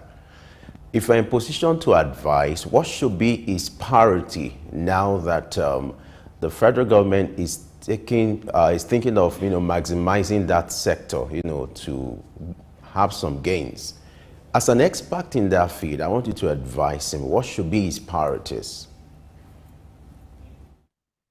Well, first, I will say, do whatever you can to take over Zamfara gold mining, because that secures you $9 billion per annum. Now, that's simple to say. You are going to need the same security chiefs who are not optimistic to help you to secure it. So, but it's not impossible. It is not impossible. And I think we have the capacity to secure it. But do we have the political will?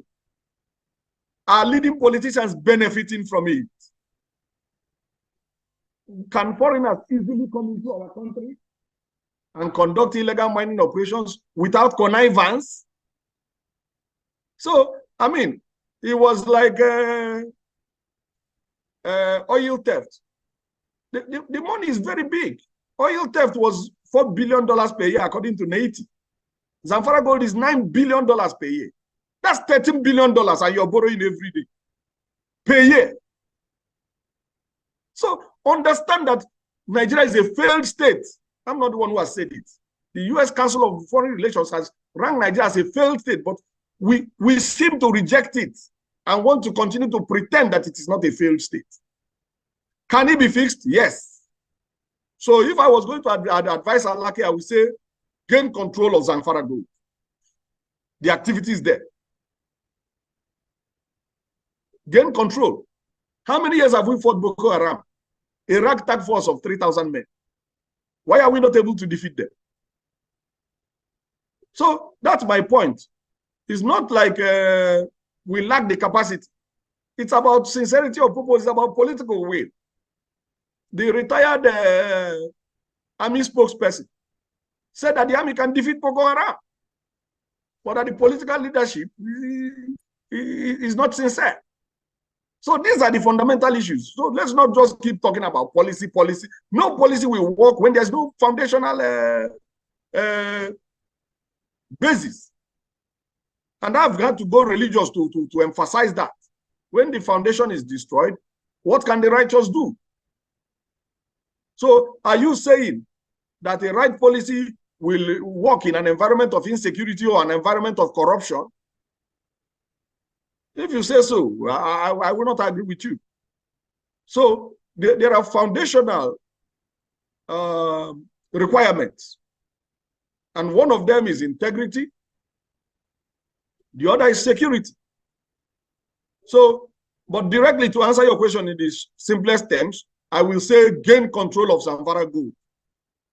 Because since it's doing $9 billion per annum illegally, maybe if you gain control, maybe you can do $18 billion. And if you do that, you won't need to be borrowing. Right now, you have a situation where you have budgeted 8.25 trillion for debt servicing. In 2015, it was less than 1 trillion. Go and check the 2015 budget. But this is how reckless and irresponsible, I insist, the government is. And that has put us in this position, and you think the right policies are going to work? What is right policy? Nothing is going to work. If you lack integrity and you lack security, nothing is going to work. And that is why we are going around in circles for 50 years. We were mining tin in Jos. We were mining coal in Enugu. What has happened to us? Somebody wants his personal interest secured in a transaction. I'm not going to call names. I'm involved in some of these things. Thank you. Okay. Even though I don't quite understand what you mean by you're involved in some of these things, but regarding some of your submissions about Nigeria being a failed state and things not working, yes, we understand that a lot of things have gone wrong. But do you think that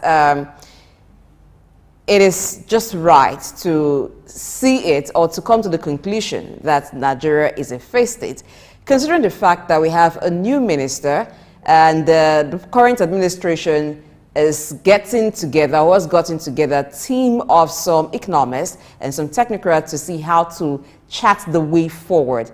And in that regard, looking at mining, you talked about connivance. What would be or what should be the role of the host communities in ensuring transparency in that sector? Well, let's not shift the responsibility. The responsibility is government responsibility. And from a philosophical point of view, authority and responsibility go together. The government has the authority by law. The government has the authority by the social contract. So let's not shift the responsibility to the community. The government must provide leadership to the community. And if the leadership the government provides is corruption, the community is going to join the band of corruption. That's one. Number two, the failed state idea is the assessment of the U.S. Council on Foreign Relations. I know we don't like it. Do I like it? I don't like it. But I'm not going to tell you that it is baseless, because the fundamental criterion for a failed state is loss of control of your environment. And I have referred to the National Assembly briefing of the security chiefs. Go and make your own assessment. They are not optimistic from what I heard from them. And it is the political leadership that can change that. Because one of the inputs they made was, as long as you have this level of poverty, people are going to be doing different things trying to survive. Anything they think they can get away with.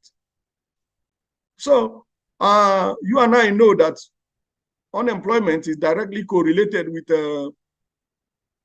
insecurity. So you are borrowing $800 billion from the World Bank. That is about 6 trillion. And you said you're going to use that on palliative. What is palliative? Do you realize what 6 trillion can do? Do you realize that 1,000 kilometers of dual carriageway is going to cost you about 300 billion if you use the median construction cost of African Development Bank? And do you realize that the distance from Port Harcourt to Sokoto is less than 1,300 kilometers? But you're going to dissipate $800 million. And yet you think things are going to get right with your right policy framework you're looking for. I don't agree with you, please. Please, I'm repeating myself. I think these things are crystal clear. If you use that $800 million to do roads alone, you will boost economic activity, you will boost employment, you will counter inflation. The impact on your GDP will be a quantum impact. But you have this level of leadership that is unpatriotic, that lacks education, lacks skills, and is corrupt, and you think anything will work. Let us continue analyzing. I'm available to support the analysis so that it doesn't look like I'm not willing to contribute to national development. But this is falling.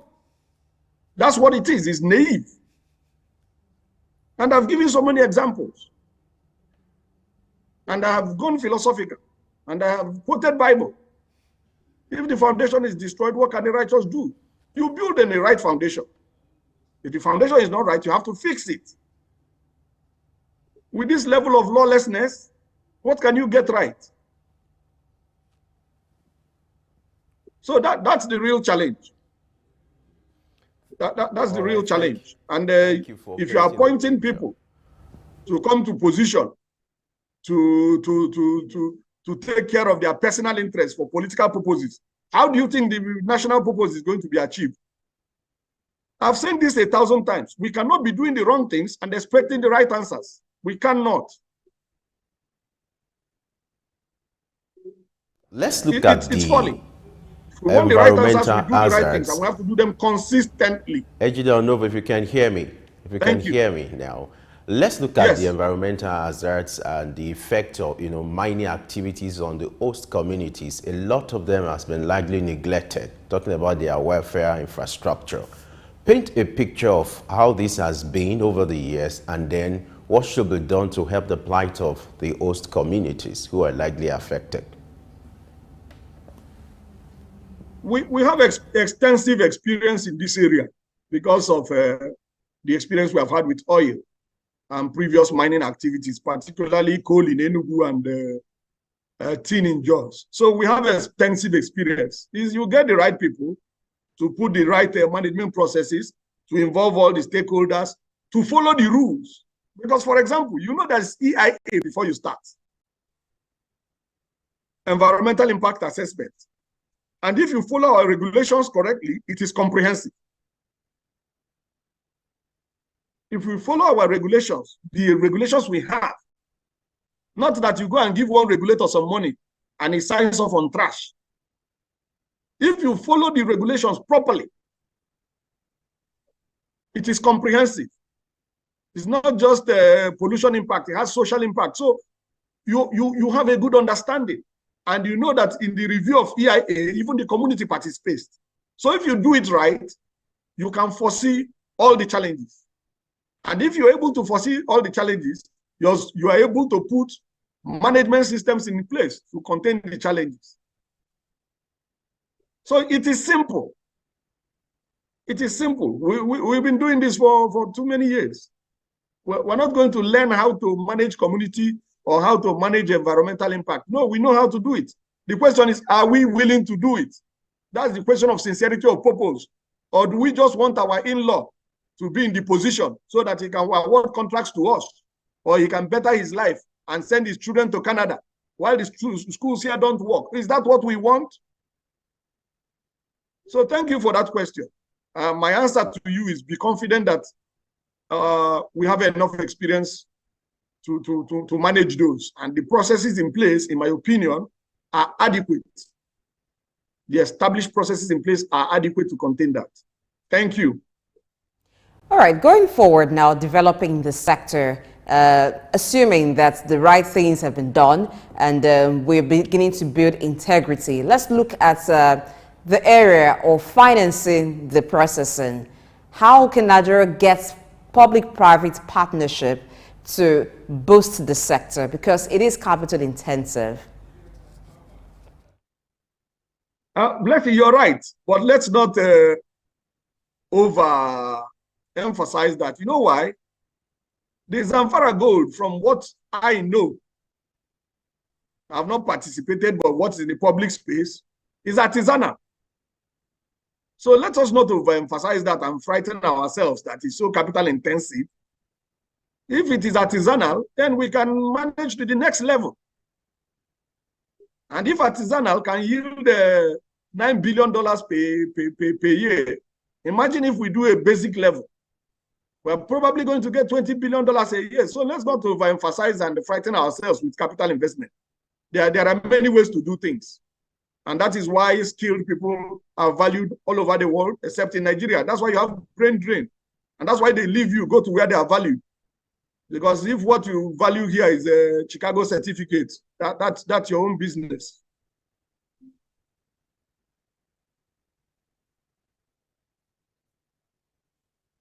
What should be the role of the host communities or the locals when it comes to promoting efficiency in that industry? Because you agree with me, some of these illegal miners, they stay in that community, and then it takes the connivance of some of these locals to even carry out these activities. Ideally, what should be their role, and what kind of public engagement do you think the federal government should be having with the host community in order to bring efficiency into that sector? The illegal miners involve the host community, either officially or unofficially. They involve them, and how do they involve them? Is they give them some benefits, which in the general process of the extractive industry in Nigeria is contained in our policy. For example, the Nigerian policy of extractive industries encourages you to hire your low-level manpower from the catchment area, from the host community. So that's one, that's already a standard. And that's why I was telling you that we have significant experience from the oil industry managing host community. So, and we have the right process in place. Because if you follow the EIA process, environmental impact assessment process, if you follow it with integrity, you will identify all the challenges, you will identify all the stakeholders, you will identify all stakeholders' interests, and you will manage all these things, and things will be smooth. But once you introduce corruption, it is disruptive. If you introduce corruption, it is disruptive. Which country has closed their 25 jails? I think it's the Netherlands. Because there are no criminals committing any crimes to be put in prison. So many people are doing things right. And another thing is that we set very low standards. We set very low standards, and we are comfortable with very low standards. But excellence has a meaning. Excellence has a meaning. Nigeria wants to go and play in World Cup. You put Martin Onovo, you put Femi Johnson. You want to lose. You want to lose. When you want to win, you put Victor Osimhen. That's when you're going to win. If you put Martin Onovo, you will fail. So we cannot be doing the wrong things, expecting the right answers. These things are simple. I repeat, they are very simple. Managing community, very simple. Environmental impact, very simple. But once you bring criminality and corruption, everything gets complicated. These things are very simple. Elsewhere in the world, they are very simple. Thank you. Okay, before we go on a quick break, still on the host communities, in terms of security, look at what has happened in the oil sector when the issue of oil theft became unbearable. Contracting local intelligence or using local intelligence with the help of a firm controlled by Tompolo to investigate the activities, illegal activities going on in that region that results to oil theft. Would it help in any way to include the locals in security in areas where mining happened in Nigeria? You must include locals, not just in security. The policy of government requires that all low-level personnel should be recruited from the immediate environment. So let's not restrict it to security. And do you need locals for security? Definitely yes. But the example you used, I have to give you additional information. Asari said publicly, Asari Dokubo, he said publicly that the military is involved. You and I know that the military is involved. And I think I've addressed that on this your station before. If you know what is a very large crude carrier, the length, you know what is 100 meters, where you run your 100 meters dash. The length is about 4 times that. That's how large. They use the same structure of aircraft carriers, where you have aircraft landing on top of the ship. That's what they use. So there's no way such a vessel enters Nigerian waters and Nigerian Navy is not aware, please. So it's so ridiculous what happens in Nigeria. It's so ridiculous. You can't analyze it. And that's the challenge I'm having talking about these things. It's ridiculous. Thank you. All right. Let's wrap up this discussion with a statement credited to the minister where he said that international mining companies who want to come into the Nigerian space will have to invest in local processing. Do you think this is a step in the right direction? And then what will be the impact of this as we wrap up? Directionally, he's right. Pragmatically, I think he's not right. Directionally. What do I mean? That's the right thing to do. Pragmatically, is what can I do now? So if he starts to do all those exotic, Nigeria cannot produce a ruler. You don't produce a bicycle, but you say you have satellite in space. I mean, that's what it's sounding like to me. So it's a step-by-step thing. The maximum he's going to have in that position is probably 4 years. He should not continue telling journalist stories for another 4 years. Then when he leaves the office, he starts telling us how to do it right. If he knows how to do it right, he should do it right now. If he doesn't know, he can get advice. Thank you. Sure, we do hope that while once you give your advice, the minister listened, and even those in the authorities and other aspects who can help to sanitize the mining sector in Nigeria will do the needful so that we can have the full economic benefit from all the mineral deposits that we have in Nigeria. Thank you so much for your time with us on Early Exchange today.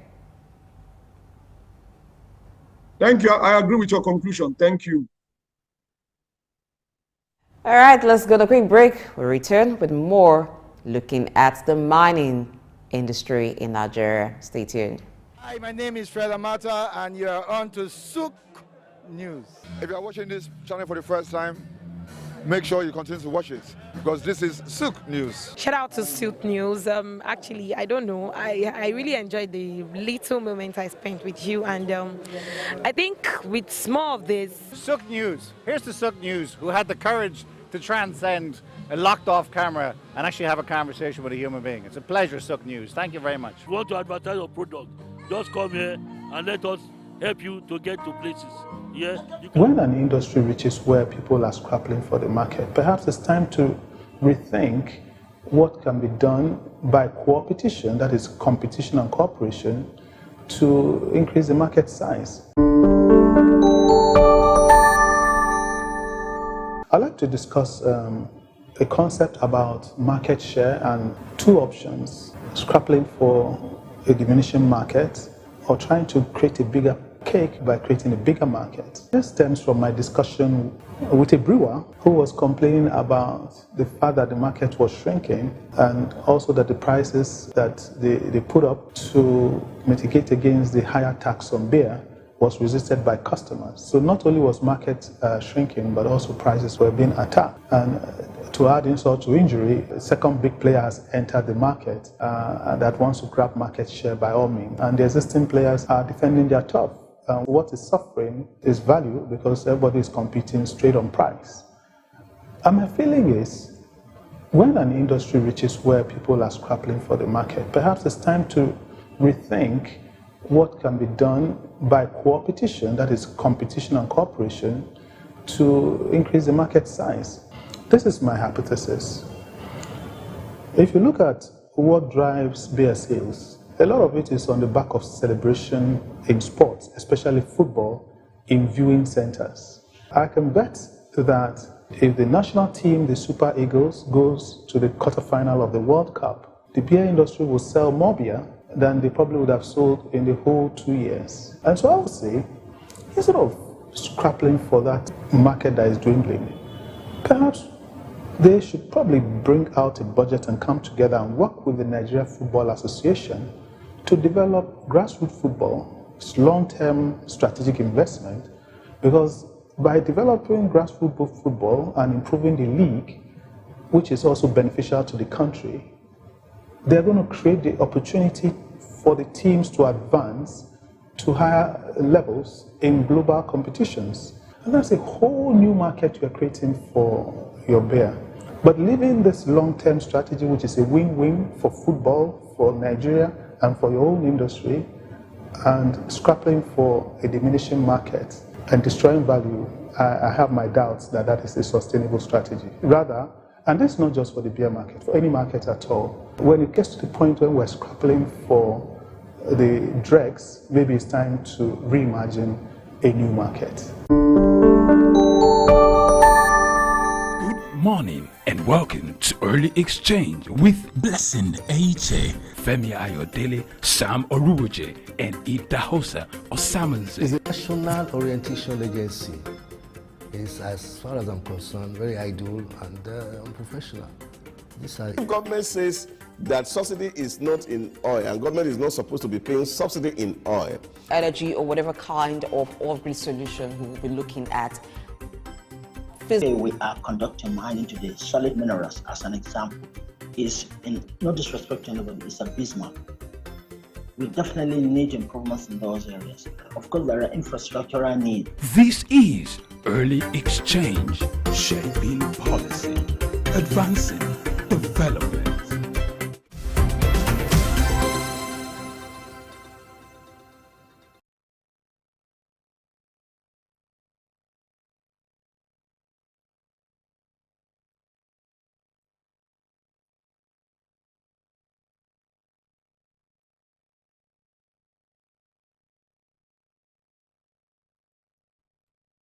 Many thanks for staying with us on Early Exchange, and today the focus is on the mining sector.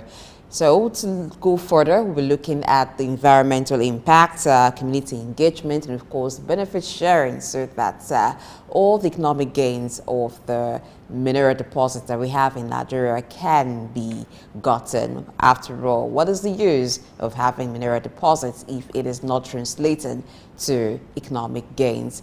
To look further into this with us, we brought back the wise one, Idahosa Osamanze, who is Director, Research and Policy, African Development Studies Center, and of course our Indus analyst here at Sook News. Welcome back, sir. My pleasure to be here.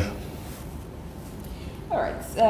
The mining sector, issues with the mining sector are not quite new. They've been there for years, and sadly so, they've been there.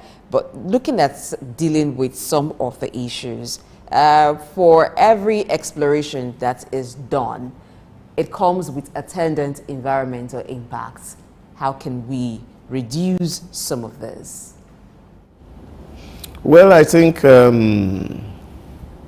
there's a huge global campaign against mining activities globally, and I think that's even one of the real reasons why the United Nations is advocating for non-renewable, avoiding non-renewable source of energy. Because everywhere mining takes place, two things happen. You degrade the environment because it requires a lot of excavation. And because you are excavating the ground, for you to get maybe 1 ton of gold, for example, you will have to excavate over 100 tons of sand to get one. Because when nature pulled them, they are quite far down. Now, if this happens, you can have a good agricultural practice in that neighborhood. Now, of course, you block again natural channels to water and flow. So, you create a whole lot of environmental problem.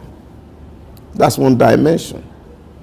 Then the second aspect is that, of course, you also affect the livelihood and the well-being of the people. And that's why at the COP28 ongoing, a whole emphasis on even carbon pricing, for example, is huge. At least that's the real crux of the debate, that we should be able to factor in what this carbon emission is causing to humans in terms of people's health, in terms of livelihood that is taken away, in terms of the environment that is polluted, that we should be able to put price and cost into it. So same is with mining. And I think this is where, of course, a lot of regulation really need to take place. Because what is at stake here is the future of our unborn children. That we don't take out the resources that is available in the air today and make tomorrow unlivable for the children that are yet to be born. So I think it's something that had to be looked into. Yeah, because most of those things that we are looking at are the things that give us pleasure, and pleasure at the expense of the future generation. And I think there should be a whole lot of activism, even in Nigeria, in terms of how we mine and take resources from the soil.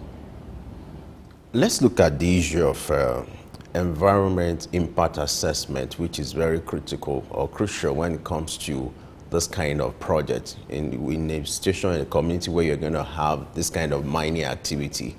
This kind of assessment is usually done. But you observe that this assessment is done, but the things that ought to be done to ensure that they mitigate the impact, like water pollution or noise pollution to the immediate environment, are being neglected. What do you make of this development, and how can it be corrected so that there will be proper implementation? The essence of the report is to do an assessment. It's usually done. But what you observe is this report or this assessment is usually neglected. And then for the host community, it becomes a challenge. What should be done to correct this negative development? You see, these are the real issues that faces us. Laws ask you to do something, and of course you've done it. And so you have assessed the impact. The question is really, how do you assess an impact before an activity occurs? That's a big problem. So they say go and do impact assessment, attach it to the report, then you are given license to go and mine. Is it not when you start mining that the assessment has to be done and see what is the direct impact on this, on the community? You see, the issue here is the fact that sometimes we do things just to fulfill our righteousness. Because we see in other clients, people are writing some things down, and we also feel obligated to write them down or copy it and paste it in our own environment. And I think those are the things that many of people are doing. Now, when you look at, for example, in this area where this mining is going on, and the danger it portends to that environment, now you'll be wondering, those agencies that have been created by government. We have an agency, a full agency with a director general called the Agency of Artisanal Manners in Nigeria, licensing people to do this kind of job. Now the question is, this is government agency, so you license people to go and do mining. Now who's going to do the impact assessment? Is it the agency or is it the company that is doing mining who is looking for profits? So this is the real issue, and this is where the challenge is. And that's why, of course, you find that globally there's this advocacy for corporate social responsibility, not as a gift to society, but a form of a compensation to communities that bears or host companies that are doing activity that are depriving the natural habitats of that environment, livelihood, and well-being. With the environmental issues, does artisanal mining compound such issues? If we had structured mining, not artisanal mining, with maybe companies or with the right technology, would it reduce the environmental problems that we have? And secondly, with structured mining, would we have maybe targeted mining due to maybe geomapping that already tells us, okay, this is a place to mine? But in a nutshell, my question is this: how would structured mining help to reduce the environmental impact that we currently see happening?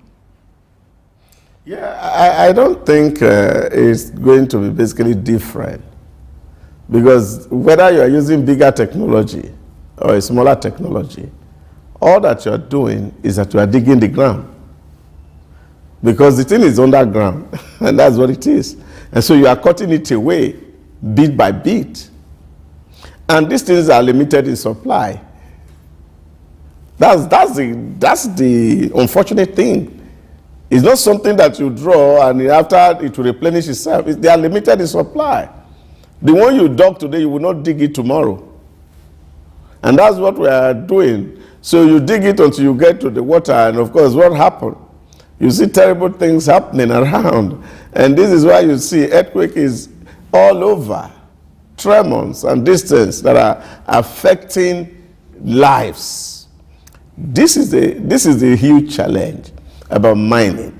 That people are talking about responsible mining today, really. That how do we ensure that when we are mining, we also put into cognizance the life and the well-being of people in that area. Because the more of these things we remove, and as population grow, people can build in those areas.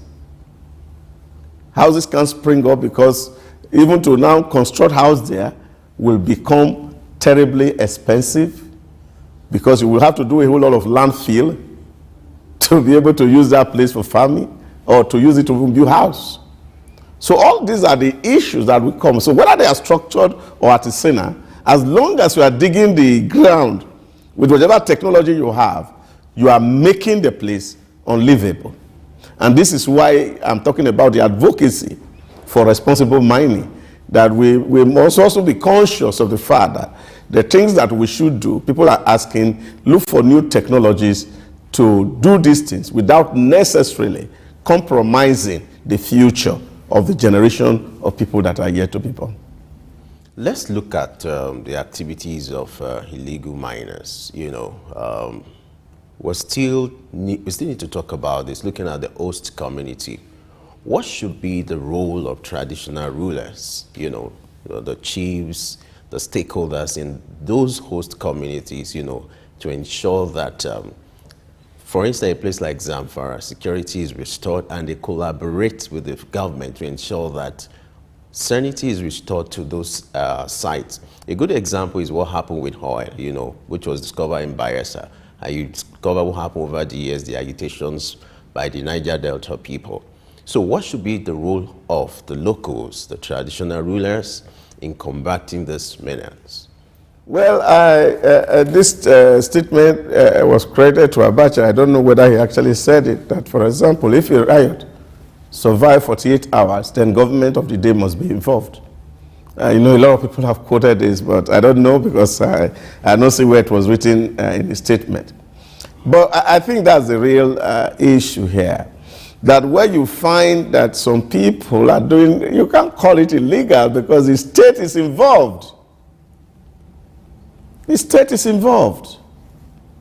We're a police state. So you can't say there's an illegal miner somewhere or illegal bunker somewhere. Agencies of government are involved. And if they are not involved, those things can't thrive. But it doesn't make it legitimate. If, whether it makes it legitimate or illegitimate. What I'm saying, in a sense, is that there are a whole lot of things, and this collusion between the people of power. Because the traditional rulers in this place are settled, and they turn blind eye to it. The state is aware of what is happening. They know the people that are responsible because they are not ghosts. So when you say something is illegal, it's just because that there is no law that is written to say don't do it. That's what my own definition of illegality here. It's not that the people who are doing it are not doing it with the collaboration of the state. And I think that's where, of course, people talk about mustering will by people who are in authority and to see what we can actually do. But you see, one of the things that has happened in Nigeria in the last few years is the fact that we are having a government that has lost authority. And then, of course, non-state actors are becoming more powerful than the very state actors. And this is because we have over-prioritized politics above and over every other thing. The real reason why this thing is persisting and we are calling it illegal activities is because some people need these things to be happening so that they can continue to win elections. And we must say and call a spade a spade. If you have, for example, a military regime and you say these things cannot happen, it won't happen. It will stop. But the issue is here is that some people who are doing these things has become a form of settlement for them. And so we pay blind eye to some of all these things. The people who are supposed to be the agent of state to ensure that this don't happen are themselves somehow woven into the webs, and then the operation continue. I remembered sometime in April, we were having the same conversation when, of course, they said some, what's their name now?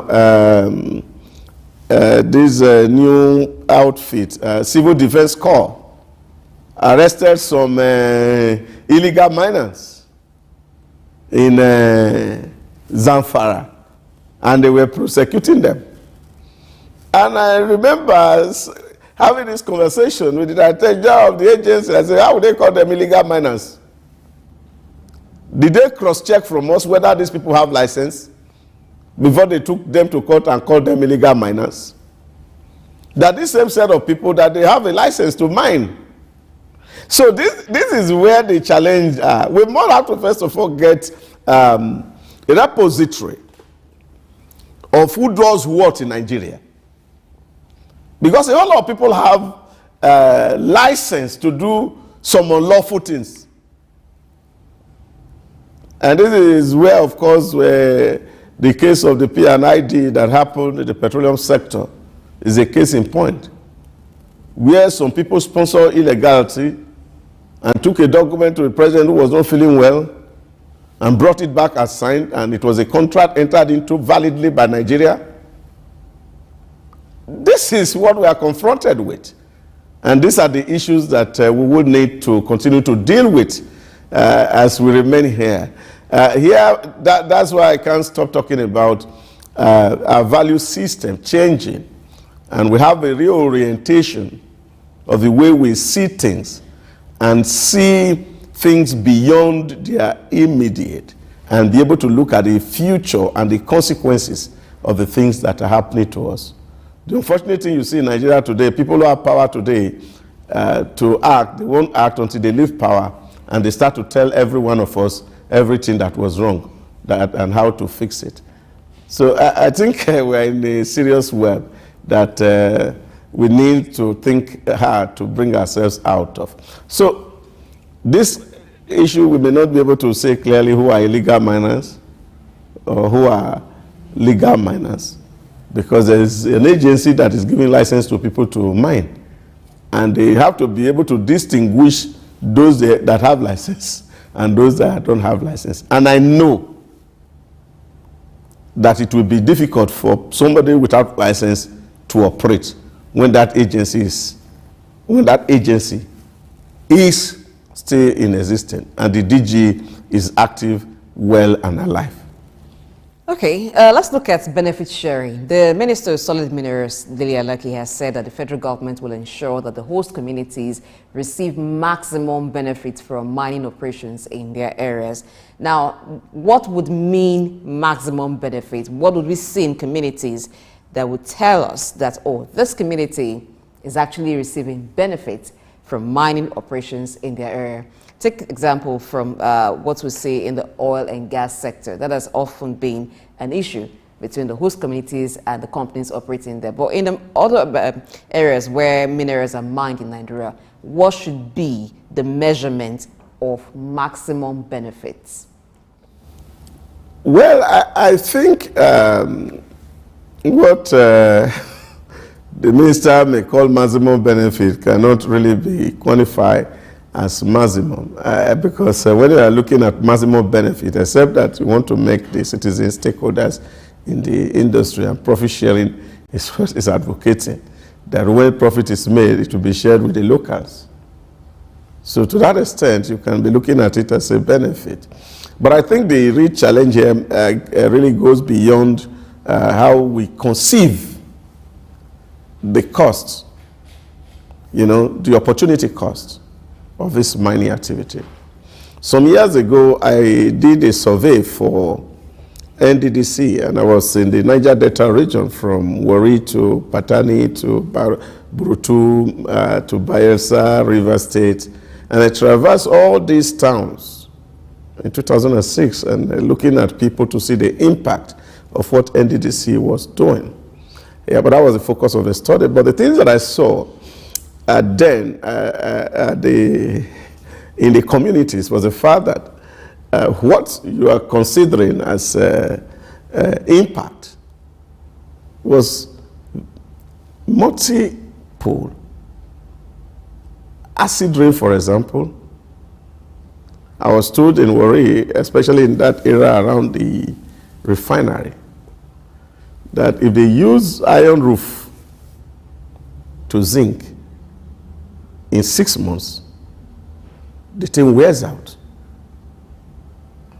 because of the activity of the exploration. Who bear that cost? The host community. Now, they can't go to the river to fish because of the impact of exploration. They can't do farm. At that time, I went to Bayelsa in 2006. Pure water was already selling 50% above the normal market price in Lagos.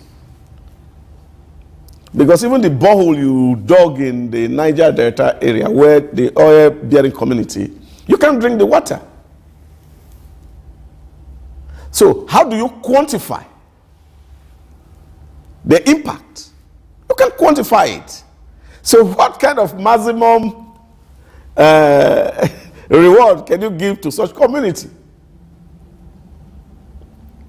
So I think this is where we need to look at the way we use language. Yes, of course, the community will be taken care of, maybe in terms of provision of basic amenities, hospital, good road, maybe electricity, pipe-borne water, and all these things are provided to the community so that they can actually live. But my real critical concern is that as you use, of course, this new technology to crack the crust of the earth, we are also in the danger of exposing our people to tremors, earthquake, which of course their consequences cannot be valued in the immediate.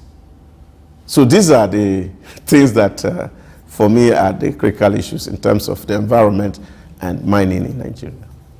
All right, as we wrap up, let's look at the issue of benefit sharing. There are people who argue that certain percentage of royalties should be given to host communities, since they are the direct impact of the mining activity will be on the host community. Do you subscribe to this school of thought?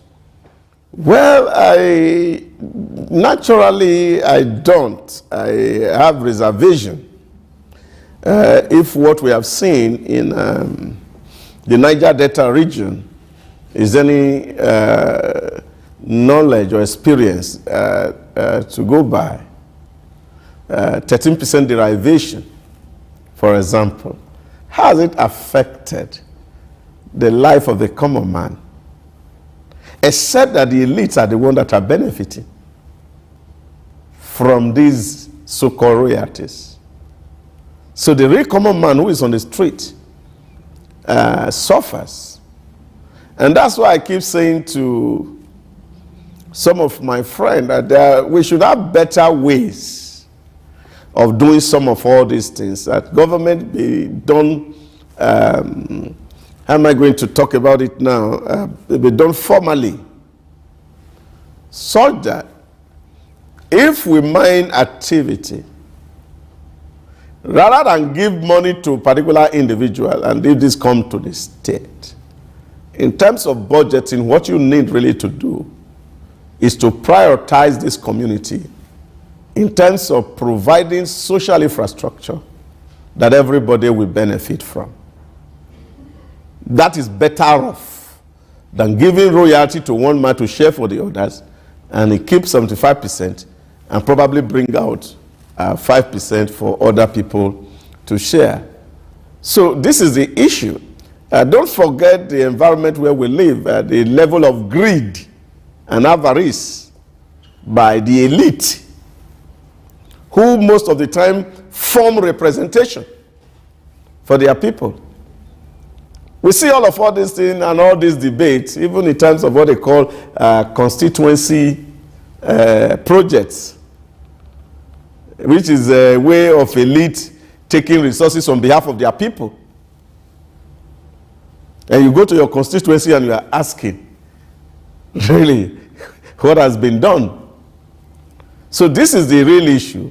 And I think it's the elite way of sharing national resource rather than actually mitigating the impact of the activities, whether mining or exploration, on the life of the real people who live in the soil. And most of the time, most of these elite, and I tell you, they have never lived in those villages before. Some people only knew their village until they had tasted the government money, and they now felt that they need for them to go and contest election. And so they went to their village to go and seek vote. So these are the real issues, because they are really not living there. But at least they just know that that is your state of origin. They can't speak the language very well, so they have not interacted with the people. And we see this happening in our politics and the rest of it. So I feel that government can be much more strategic in terms of distributing this royalty without necessarily putting it in the hand of one man who will have to abuse it. That directly government can start to impact and put projects, for example, in this same community, that everybody who live in that neighborhood will benefit from.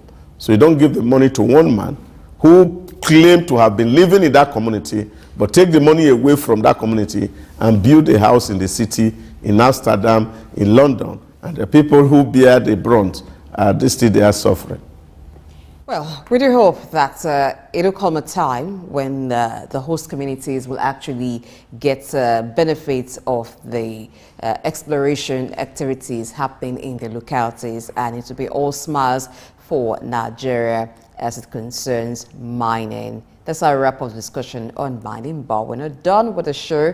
There's something else very interesting that connects to economic and social development to look at, and that will be after this break. Just stay tuned. My name is Olatunji Shoti-Miri. I'm a performing artist and television radio presenter and a university lecturer, UNILAG. Keep watching Sook News. Hello everyone, my name is Kenny Black, Africa's finest music comedian, and you're watching Sook News. If you're not watching Sook News, I pity you, but keep watching Sook News. Hello everyone, my name is Timida Kolo, and you're watching Sook News. Stay tuned. Hi, my name is Wisdom Oluwaseun Okoko, co-founder Orbit Africa Properties. I'm live at Sook News. Guys, keep watching Sook News. For everything that concerns business, economy, politics, news, Sook News is your station. It's, as far as I'm concerned, very ideal and unprofessional. Government says that subsidy is not in oil, and government is not supposed to be paying subsidy in oil. Energy or whatever kind of off-grid solution we will be looking at. Today we are conducting mining today. Solid minerals, as an example, is, in no disrespect to anybody, it's abysmal. We definitely need improvements in those areas. Of course, there are infrastructural needs. This is Early Exchange, shaping policy, advancing development.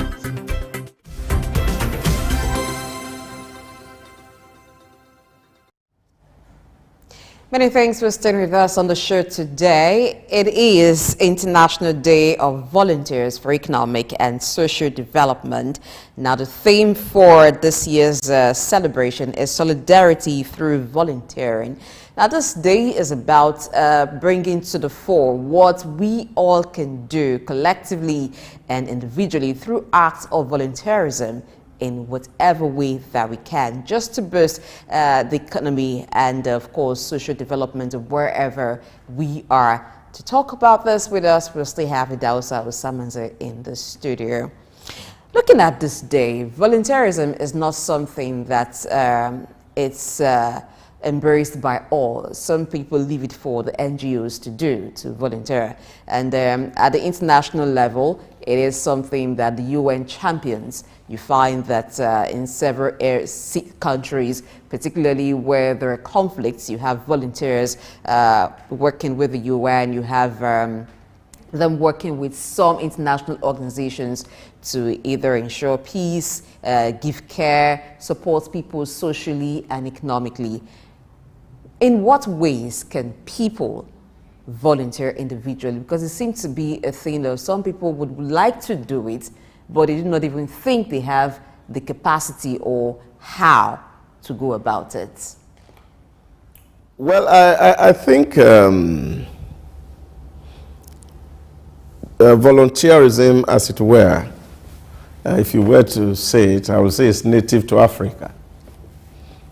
Because we all grew up in the African society where so many things were done based on solidarity. I grew up as a child in my village to see houses built communally, road constructed, though they were earthen roads, by community efforts. You see cities, drainages, cleanliness of the environment were mutually done by community. I saw my father as a young man having to sacrifice one day every week to watch over the community as vigilante. And all of all this were done for the welfare and well-being of society. And this level of solidarity was native to Africa. But of course, with individualism that we have borrowed from Europe creeping in, we don't see so much about this effort. And every time I travel to my village, I keep emphasizing the level of solidarity we saw growing up is completely dead. And I was telling somebody some 2 days ago how as a young boy we were fascinated to dig holes, carry pipes to bring water from 5 communities away to our own local community. We were happy to do it. Now those virtues are gone. Now if even government send contractors to go and do that thing in my village, the youth will be waiting to rip off those people who are doing this service. And I think this is where really a whole lot of things have gone wrong in Africa. But to put it in perspective from where you spoke to, if you have read the work of the German sociologist Max Weber on what he called the Protestant ethic at the early stage and development of capitalism. And he saw in Europe during the Renaissance how the activities of the church really encouraged these activities, this volunteer. Because at that time it was seen by John Calvin and his colleague who were preaching salvation at that time, that walking was part of salvation. That because God walked, all God's children must walk. And because Paul wrote in his epistle that if a man does not walk, that man should not eat. If you are not walking and you are eating, then you are a sinner and you are bound to go to hell. And this, of course, posed a challenge to the people and the congregation of his days. And they were asking, there's no job. Factories were still few. Nobody could employ anybody. And then, of course, John Calvin and his friends started to preach that There is work everywhere. And therefore, for church member to qualify for food every day, had to find where to go and do a volunteer. Some were sweeping the streets. Some were constructing drainages. Some people were standing to direct traffic. And this was a form of work so that they can qualify, not just to eat food, also be candidates to make heaven, as it was then quoted. And this generates a huge energy that transforms the entire landscape of Europe. And most of the state institutions we see today started as volunteerism. Police force was not created by law. It was a practice. You see the Red Cross. You see the Boy Scouts. So people were looking for things to do to qualify to it. And this spirit is still very heavy in the Western countries. And this is why you see when there's tragedy, you are seeing a lot of people making efforts to see how to solve this problem. And this is why you also see that a lot of people who have made so much money in the West also throw it into Africa to see how they can help out and solve human problems. I was in Chelsea the last time I went to Morocco to hear the story on how that African society rallied around itself during the earthquake that happened in that region about 2 months ago. That in 3 days, all the victims were sorted with the help of new technology. Hospitals were taken very close. Nurses volunteer, doctors volunteer, and they were attending to a minimum of about 2,000 people daily. People were bringing in blankets, people were bringing in their clothes, and to see how the victims of that earthquake in 3 days were settled and rehabilitated. So this is a kind of an activity that, of course, that brings about social cohesion and, of course, also have potential for economic development. Now, let's look at how do we address this shortfall here? Where you have vested interest, people always think of what's in need for them. So how do we address this so that we encourage more volunteerism and then communal effort in developing our society? I think it will start, for me, and that's why I had to use the case of Europe, because it actually started from the church. And I think the religious institutions in Nigeria, whether it's the church or the mosque, or even the animists, would need to emphasize this very all-important factor of human development. And we need to tell stories of people. You know, because one of the things that we are not doing very well is telling our stories. Because it has a way of reinforcing convictions and commitment from people. That we know that whatever good we do to people, take for example, in the Holy Scripture is written, if you give a cup of cold water to one of my disciples, you will not lose your reward. And this is a stimulant for living for others. That we must realize that it's not a loss or a waste to spend energy to serve community. That there's a blessing that is attached to it. It's something that as parents we have to preach. It's something that the church will need to preach. It's something that the state will need to preach. Because one of the things that you're seeing today is that people feel that, look, everything is money. And I think that's the biggest mistake we have made in Africa, that we have not been able to assign value to money. That money becomes an end in itself. That's the problem the Africans are making. And so there's so much overemphasis about money. And people pay little attention to service, which is actually the source of money. Now, you take for people like Barack Obama. He started as a volunteer. We need to tell children this story.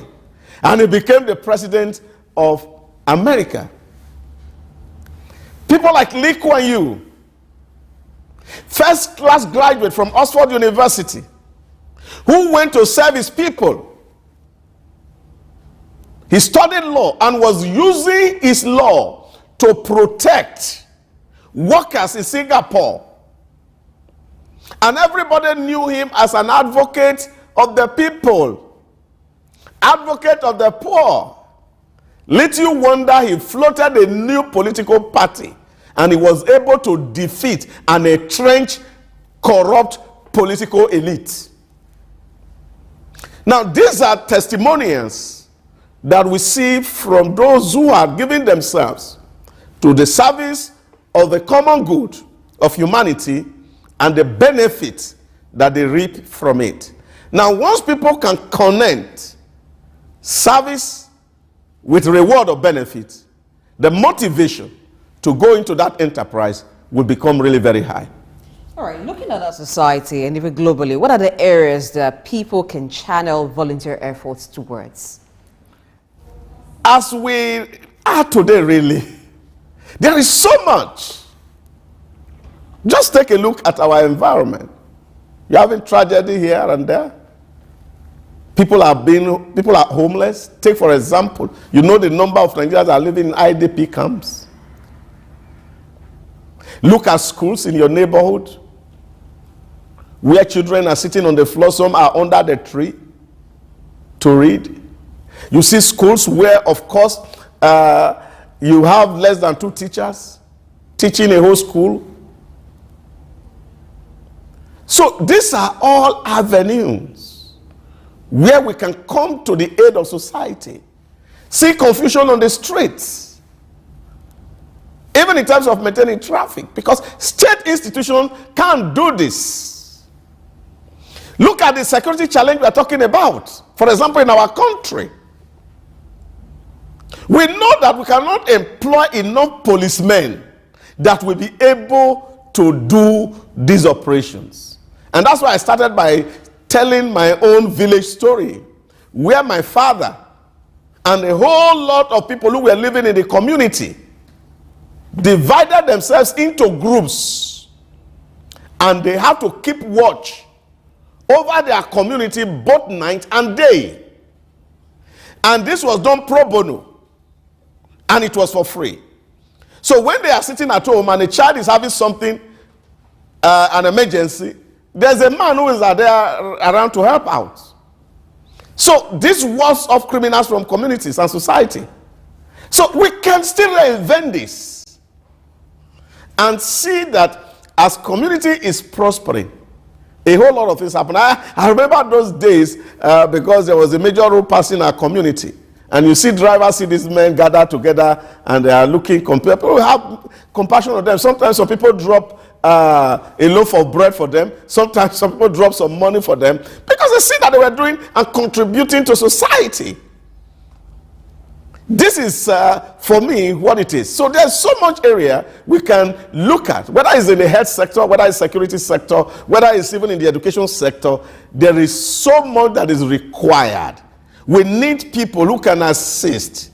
We have a generation that is wasting because government has not been able to carry the burden of investing in education. We have not enough teachers in schools. We look out to those days where people can be on leave, 1 month leave, 28 days, and is spending leave in a public primary school or secondary school to help out. And imagine if all of us can put this effort together, we can build a society that is so cohesive that people feel belonged and they will want to serve even in their own turn. Thank you very much, Delsa Samaze, for your time with us on the show today and for helping stir up the spirit of volunteerism on this day. That's been the show today. There is something you and I can do. For you as a business leader, it could be free mentorship for those who are quite new in business or even in leadership. Look for one way to render service so we can have a better society and a better world. I am Blessing Aiju. Thank you for watching. The show returns tomorrow 7 a.m. West African time, and coming up at 10 o'clock, Buba Business Insight. Thank you for watching and stay. All right, I am Femi Ayodele. Bye for now, and have a productive day.